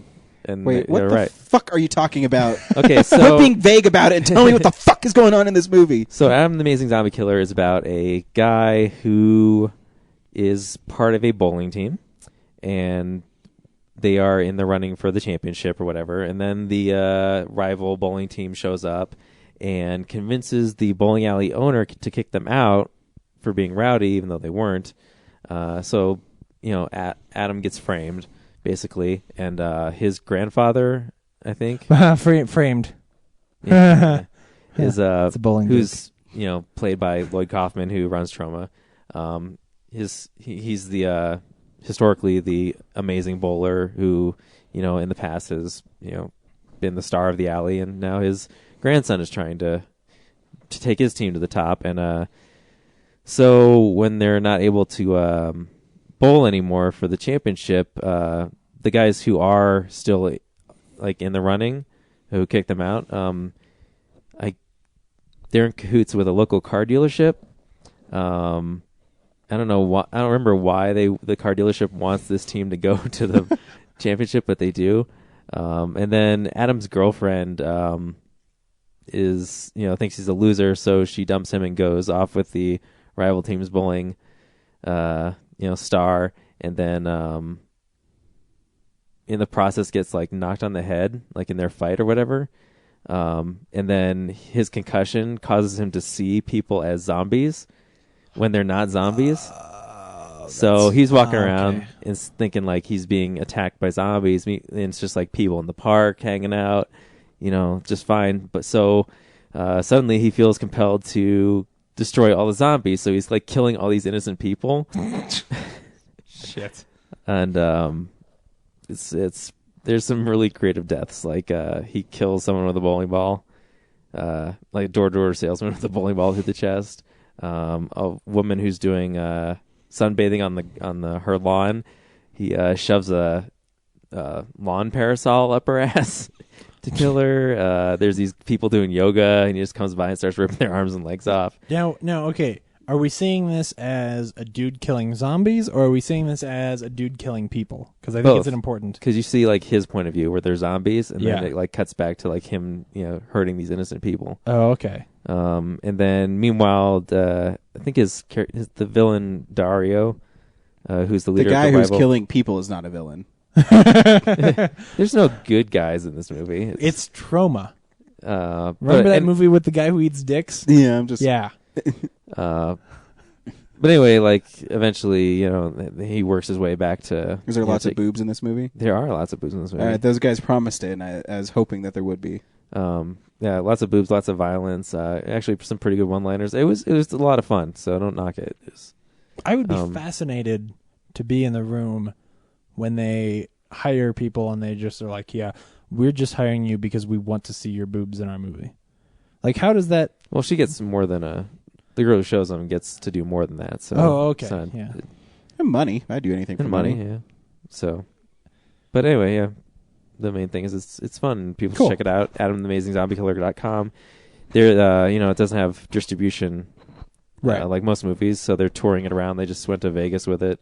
Cool. I saw it when it was here, obviously, and I'm sure you can check out a tour schedule online. AdamTheAmazing.Killer, and cool. Are they going to put out a DVD? Do they have as soon as they get distribution. Cool. Their plan is they want it's technically a Trauma film. Yeah. Unless they find something better, which Trauma, that's their motto, is you can come to us unless you find something better. Please take that opportunity. But if you're last resort, we'll definitely do it. So cool. Yeah. Awesome, man. Local filmmakers. Support them. Yep, support local film. So this week, boys, we saw 2 movies. Yeah, we did. The first movie we're going to talk about is Flight. James, should people go see Flight? Yeah, they should see Flight. I really like this movie. I think Denzel Washington's fantastic. I think you should know going in that it is definitely more of a drama. If you watch the trailer and you're like, here's a badass movie like, Air Force One, where a guy crashes a plane. That's not what this is. There's a much more serious story, and I think that they deal with it in a really interesting and fantastic way. That's worth seeing for sure. Brad, should people go see Flight? Nope. Unless you want to watch a repetitive, drawn-out alcoholism story. Yep. No, wasn't a fan. Nope. So I'm the deciding vote on this one, huh? You are. and I side with Brad. If you want to get annoyed and watch a character make horrible decisions throughout the whole fucking movie, then go see Flight. And barely redeem himself. And yeah, but I will agree with James as Denzel Washington is good in it. Yeah, it's definitely well acted. But yeah, it's just not a fun watch at all. Anyways, hey Brad, play that funky trailer right now, homeboy. Good morning, ladies and gentlemen. I'm Captain Whitaker. I'm going to ask you just to stretch out and relax. Have you on the ground in 40 minutes. Feeling all right. Power back! I have no control of myself. Are we going down? This is Southjet 227. We are in a dive. Southjet 227. I see nothing but houses. Kevin, listen to me. Trim us nose down. We're going to roll it. What do you mean rolling? Ready? Here we go. How you feeling, man? You saved a lot of lives. The plane fell apart at 30,000 feet. There is all kinds of news people out here. You're a rock star. You will never pay for another drink as long as you live. Captain Whitaker is a real American hero. Why do we need a lawyer? You don't remember having your blood drawn the night of the crash? You had alcohol in your system. That could be life in prison. I want to talk about the days leading up to the accident. Does he know he's going to jail? It's a lie. I'm in awe of what you did. The FAA placed 10 pilots in simulators, recreated the events. Every pilot killed everybody on board. You were the only one who could do it. You saved my mom. I drank the night before the flight. Are you hiding something? Someone put me in a broken plane. I'm trying to save your life. Get out! We lost our power! Brace for impact. No one could have landed that plane like I did. No one. Flight rated R in theaters November 2nd. Anyways, back to Flight. This is why we're not a music podcast. Flight is a story of Whitman, who is a pilot for kind of a. It's not a major airline, but it's one of those like it's a regional fake Hollywood airline. It's like a regional airliner where it's they shuttle that through the South. I mean, I've flown on those because I've traveled for work and they're horrible. Southjet Airlines. Southjet Airlines, and he is a partier. And the opening of the movie is a very nice-looking lady who's naked for the first 10 minutes. And what was really She's the wife from The League. She is. Yeah. Which is really interesting is, Denzel Washington's having this really intense conversation with his ex-wife, but I'm constantly distracted by the really hot chick who's naked in the room.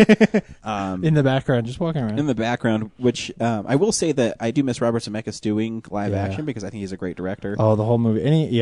Especially the slow, mundane scenes. That when not a lot was happening, even then I was like, "This is gorgeous." I just love the way. He moves the camera. This is a kind of silly thing, but when I thought the movie looked really good is when Don Cheadle is standing outside of his house. Yes, and he comes out and he says, "Are you going to shoot me?" And he's like, "Why don't you come inside and I'll shoot?" I think it's framed really well and it looks really nice. The part where the plane crashes is really intense. And then for me, the movie is I couldn't get into it. You lose all the momentum. It's just over and over again. Yeah. It's like, should I drink? Okay, I'm going to drink. Hey, you shouldn't be drinking because you're going to screw up everything. It's like, you're right. I'm not going to do it.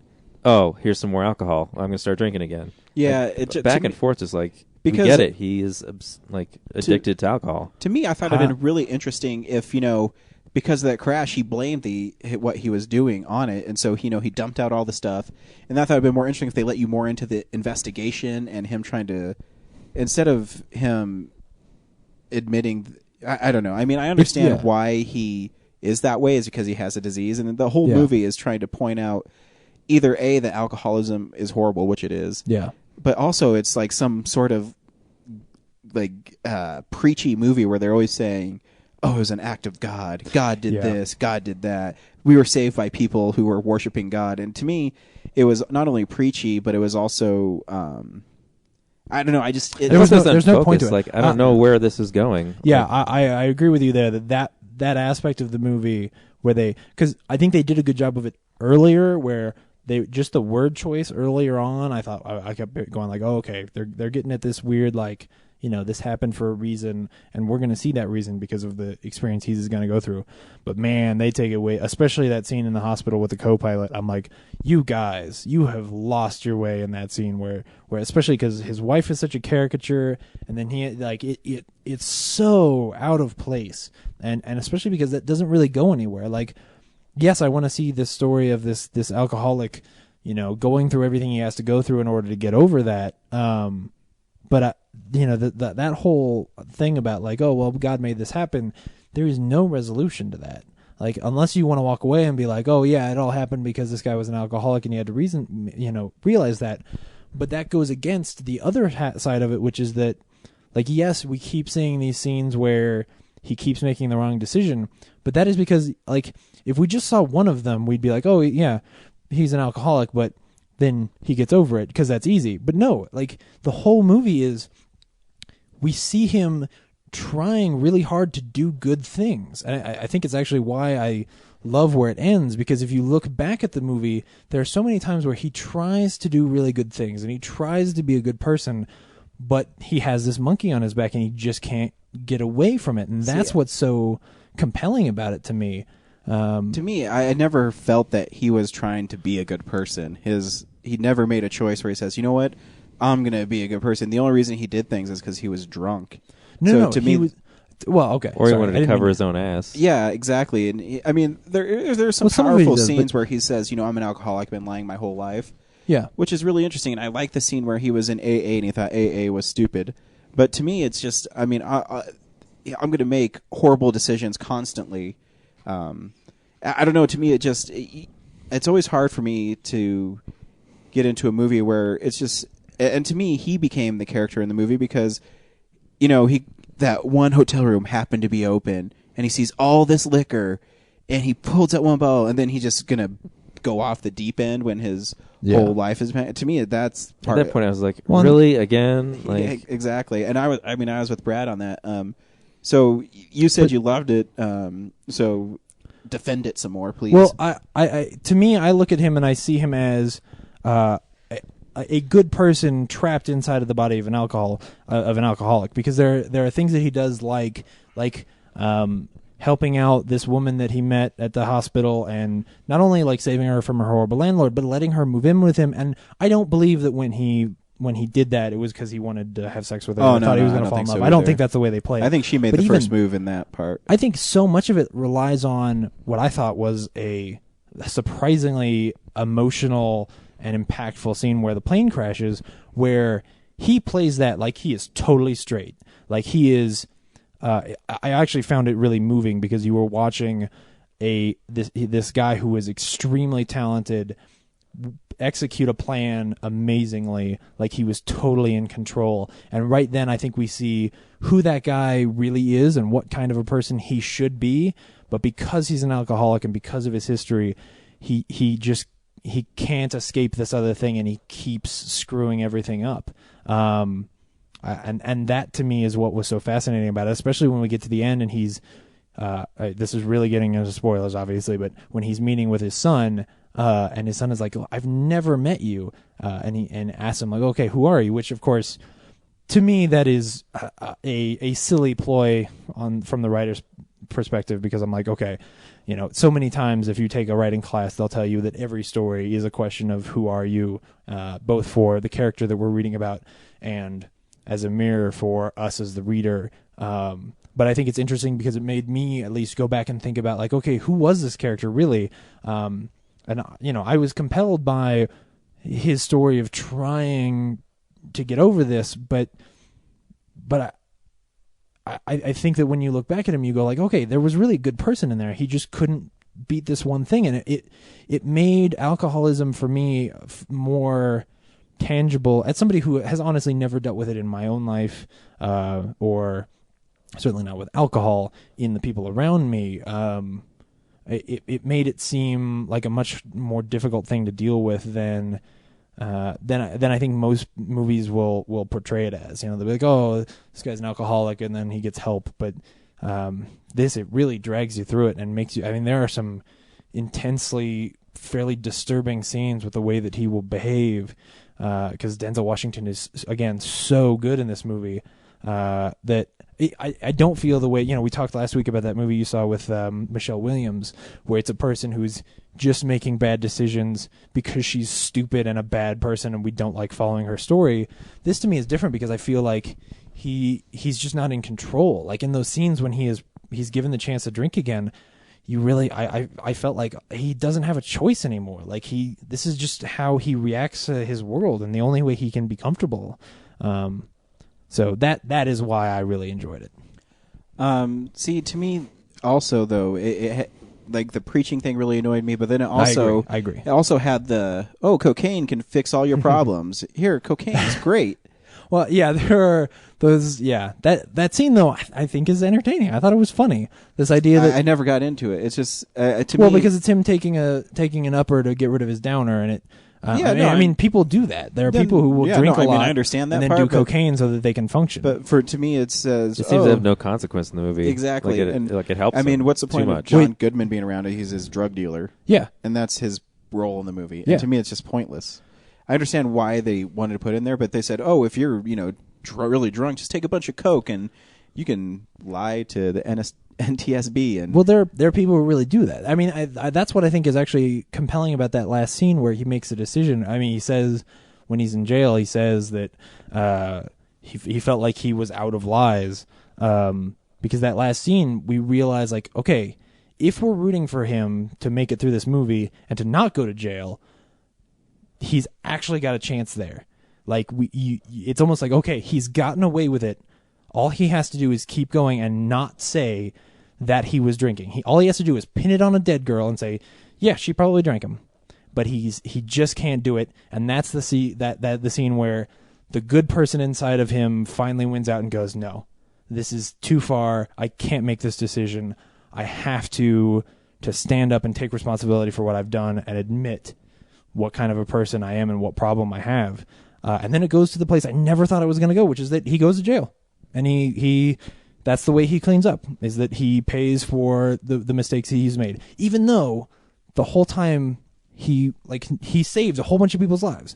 But maybe he could have saved all 102.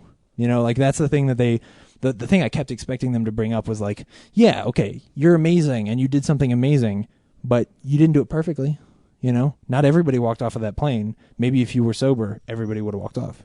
Yeah, but to me, too, it was just a cheap out, too, because if he was really a good person, then he would have tried to make a relationship with his son. He was already a piece of shit to his son. But some chick he's banging, all of a sudden he's like, oh, well, I don't want her to have a bad name who's been dead, and I banged her, and she's full of coke and drugs and liquor, too.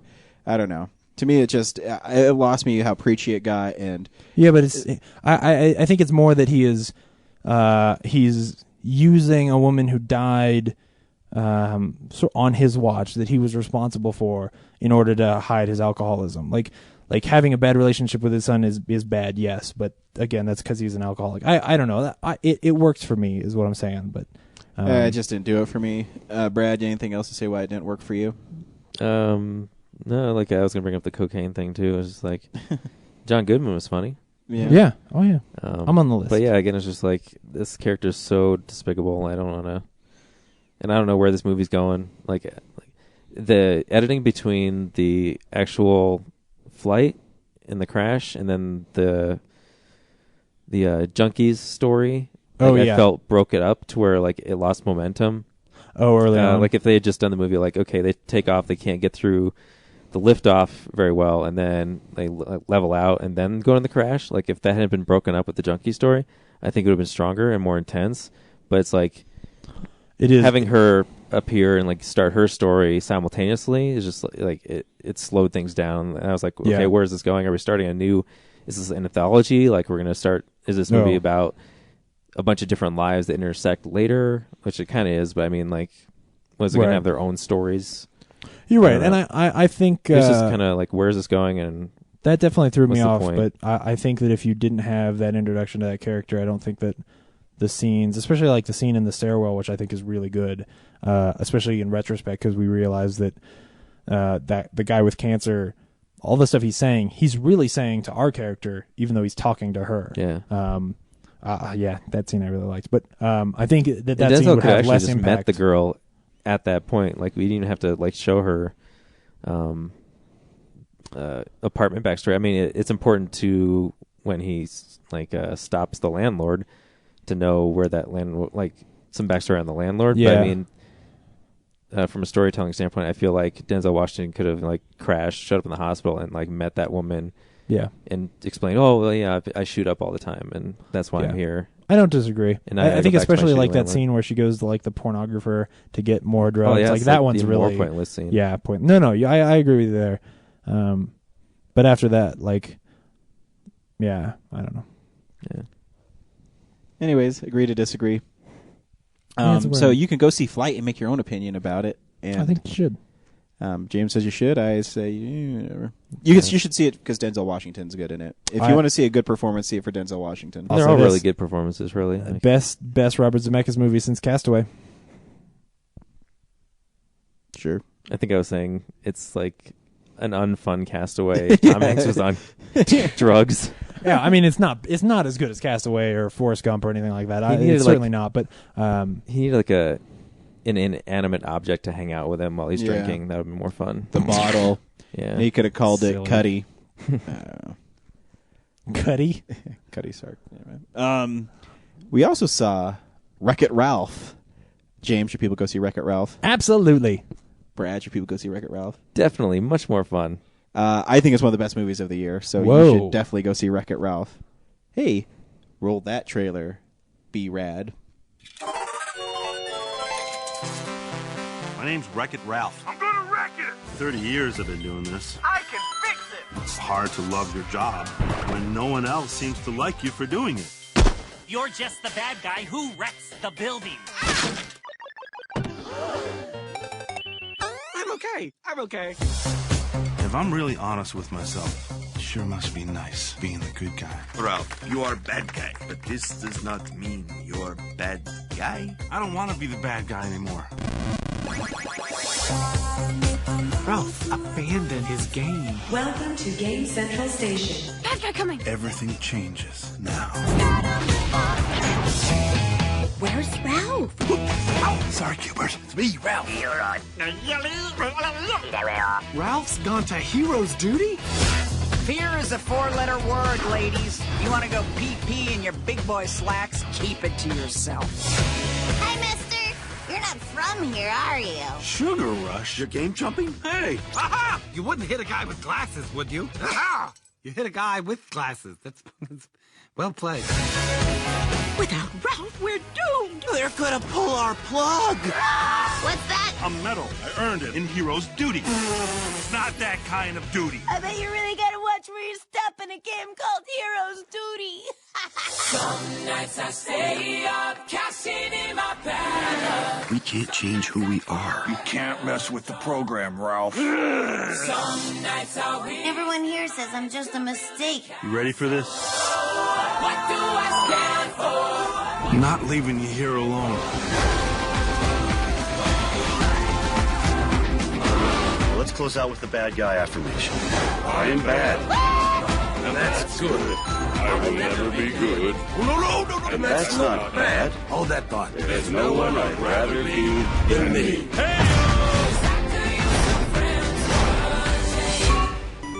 Why do I fix everything I touch? It's make your mama's proud time. I love my mama! Oh, good. The cops. Hold still. Ow! Take that! What are you doing?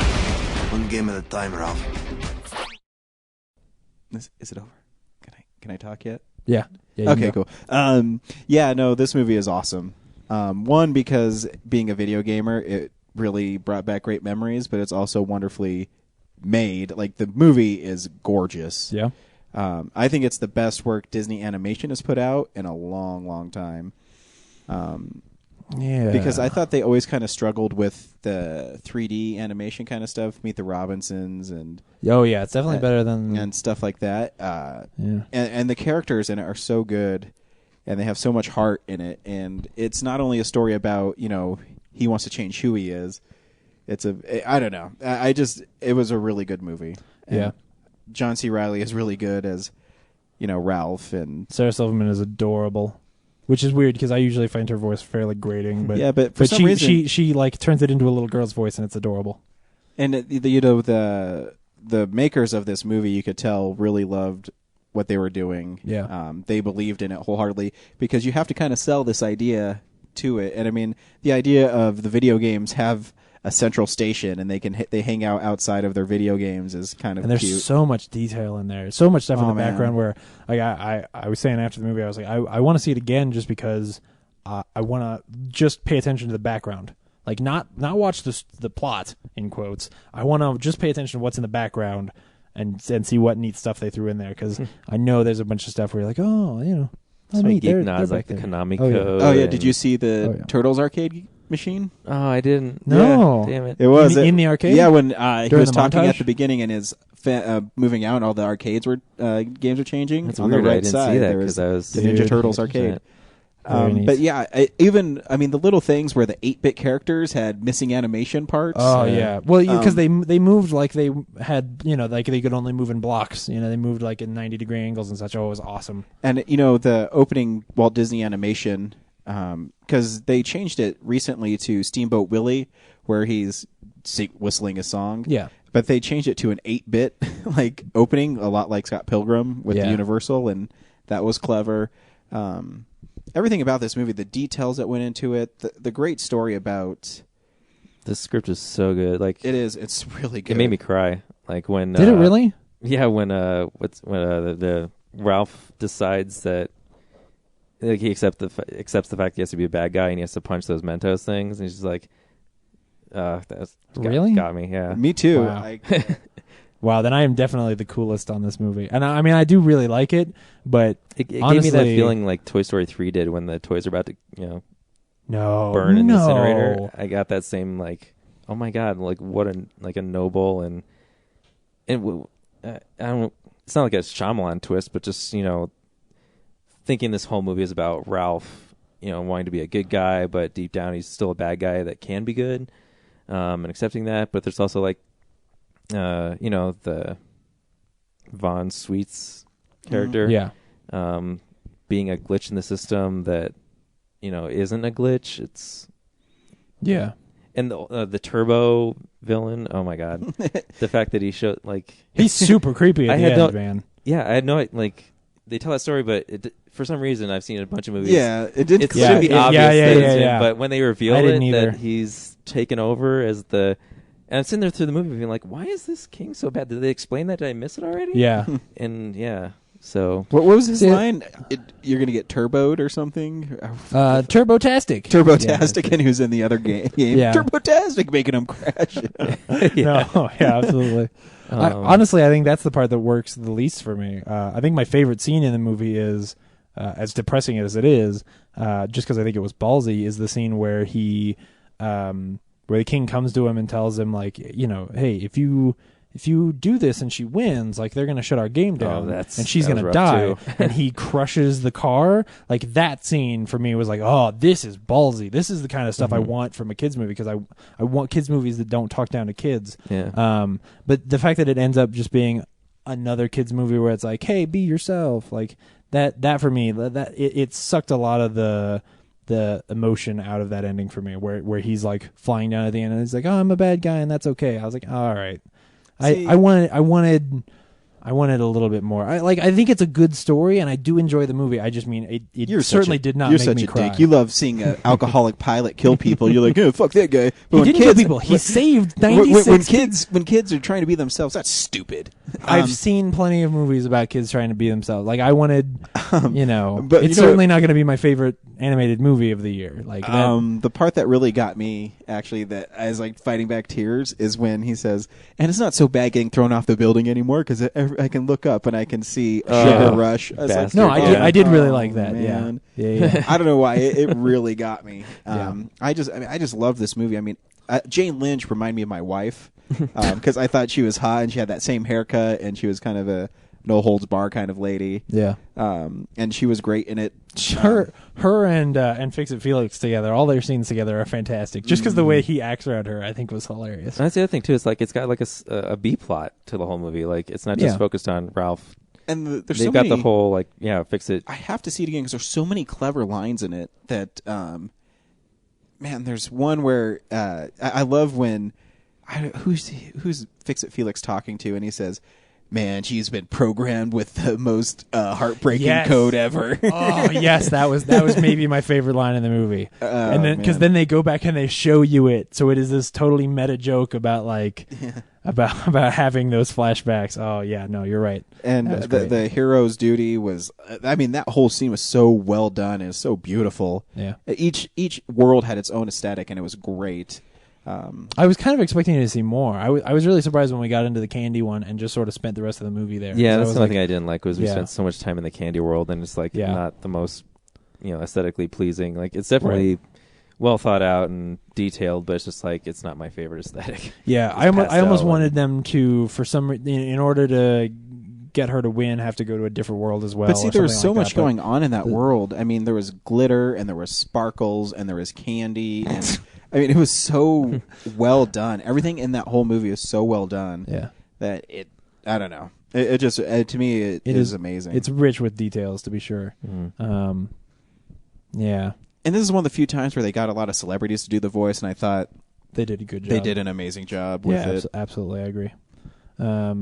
Well, and because they're not all like the biggest celebrities, you know. Yeah, I mean, there's little details when Ralph busts the cake at the party. All the cake frostings pixels. pixelated. Yeah, and, yeah. I mean, there's just little things like that I love. And when he breaks in, Pac-Man's eating all the shrimp cocktails, and he stops and looks at him, and his mouth drops open. Oh man, that's classic. Was the guy who runs the arcade that guy from King of Kong? Who Yeah, the officiates all the contests? Twin Galaxies guy. Yeah. I think so. I want to look up his name because the fact that he's wearing that referee shirt, Yeah. I'm like, he Mhm. looks like the It's Twin a nod Galaxies to guy. him. I have to believe that's intentional. And there was a Mortal Kombat fatality in it. Yeah. They Yeah. really had Kano rip out somebody's heart. And they had two Mortal Kombat esque characters in that. Yeah, there was a meeting. smoke kind of guy. Yeah. Well, and the end credits are all those different, like they use different video game titles, and one of them is Mortal Kombat. Yeah, when Street Fighter. Ralph is in the Lost and Found, of course the Mario mushroom, but my favorite was the Metal Gear Solid exclamation point. Oh yes. Oh yeah. Well, I think one of my favorite parts of the movie is just one of the parts I laugh the most at is just the whole introduction where he's talking and like the way that he sort of is like, well, I live in the junkyard and it's full of bricks, but it's okay, I guess. And we're watching him like, pile a bunch of bricks on top of him to use as a blanket, and it's just like the complete opposite of what he is saying. I loved that sequence. Yeah, so the movie's amazing. Yeah, And I agree. You should definitely go see it. And there's and learning to talk Hubert. Yeah. Man. Yeah. Yeah, that's it all is. I've- It is really fantastic. I would agree. Yeah, I don't think. And that Disney has Dennis done such a good Haysbert job. is the commander at the hologram. Yeah. President Palmer. President Palmer, 24. Oh, that's his. Oh, okay. Yeah, I was like, I don't know that actor's name. Cool. Oh, and Paperman. We haven't talked about Oh, Paperman. Paperman, Paperman, the hand animated short in front of the movie is amazing. Is stunning. Really, really, both beautiful and a well told short. Yeah, I loved it. The only thing I didn't like is the dude behind me was a lean forward laugher, and he Oh, was no. really loud, so he was always like leaning into my space and laughing. But it's all right. Yeah, the Paperman is really good. And Yeah. I love animation. I mean, I don't care how old I am. I will always support animation because I think it's an amazing That art form. traditional For short, it's animation, like so cinematic. The way, where they put the camera to get all these different angles for just. Oh yeah. Was traditionally a side-scrolling type Mhm. medium is like it's like they had a camera and all these people Yeah, are actually I made out agree. of animation. And it's the first time in a quite an while achievement. that I've seen one of those, and I really felt like it was on par with the kind of storytelling that we get from the Pixar shorts. And I mean, Disney obviously owns Pixar, and Pixar is thanked in the short, so maybe they were involved in some way. But I want to give Disney credit and say that maybe they weren't, and that somebody at Disney came up with. Like a I story, said, but I it mentioned was before, so- John Lasseter's totally in charge of all Disney animation now. So, but it was so like mid short, I'm trying to think like, this is, if I were writing this, I would write, he has to do this in order to get it. And that wasn't the way they came up with, but I like their version too. Like it was just so creative and kept you on your toes. yeah, because it was so cute because he kept on throwing the paper airplane, kept on hitting anything but her. I mean, one of my favorite shots is he threw one and it made it through the window and it went to the trash can. It was great. Yeah. Yeah. So, next week. What What the is that? What are you singing? James Are you singing Bond it? theme. Oh, okay. I'm sorry. Please don't sue me, MGM. James Bond, Skyfall. I can't believe comes that's out. next week. I am so excited. That's going to be awesome. Oh, no. So look forward to that. The fall, Also, the look fall forward movies are starting. to later in about midweek, whenever Brad's able to put it up, our interview with Jonathan Tiersten, who's in The Perfect House, which you can download on iTunes for $6. perfecthouse.com. And even if you haven't seen that movie, you should listen- listen to it because it's a fantastically hilarious Yeah, because interview. what I'll introduce it later, but I will say this right now is he's really honest. Oh, yeah. So Yeah. stay tuned for that. You can email us, realnerds@gmail.com. You can tweet us, real_nerds. You can like us on Facebook, Real Nerds Podcast. You can go to our website, realnerdspodcast.com. You can also call us like Russell did, 720-6nerds5. So until next week, when we see James Bond in action, bye. Bye.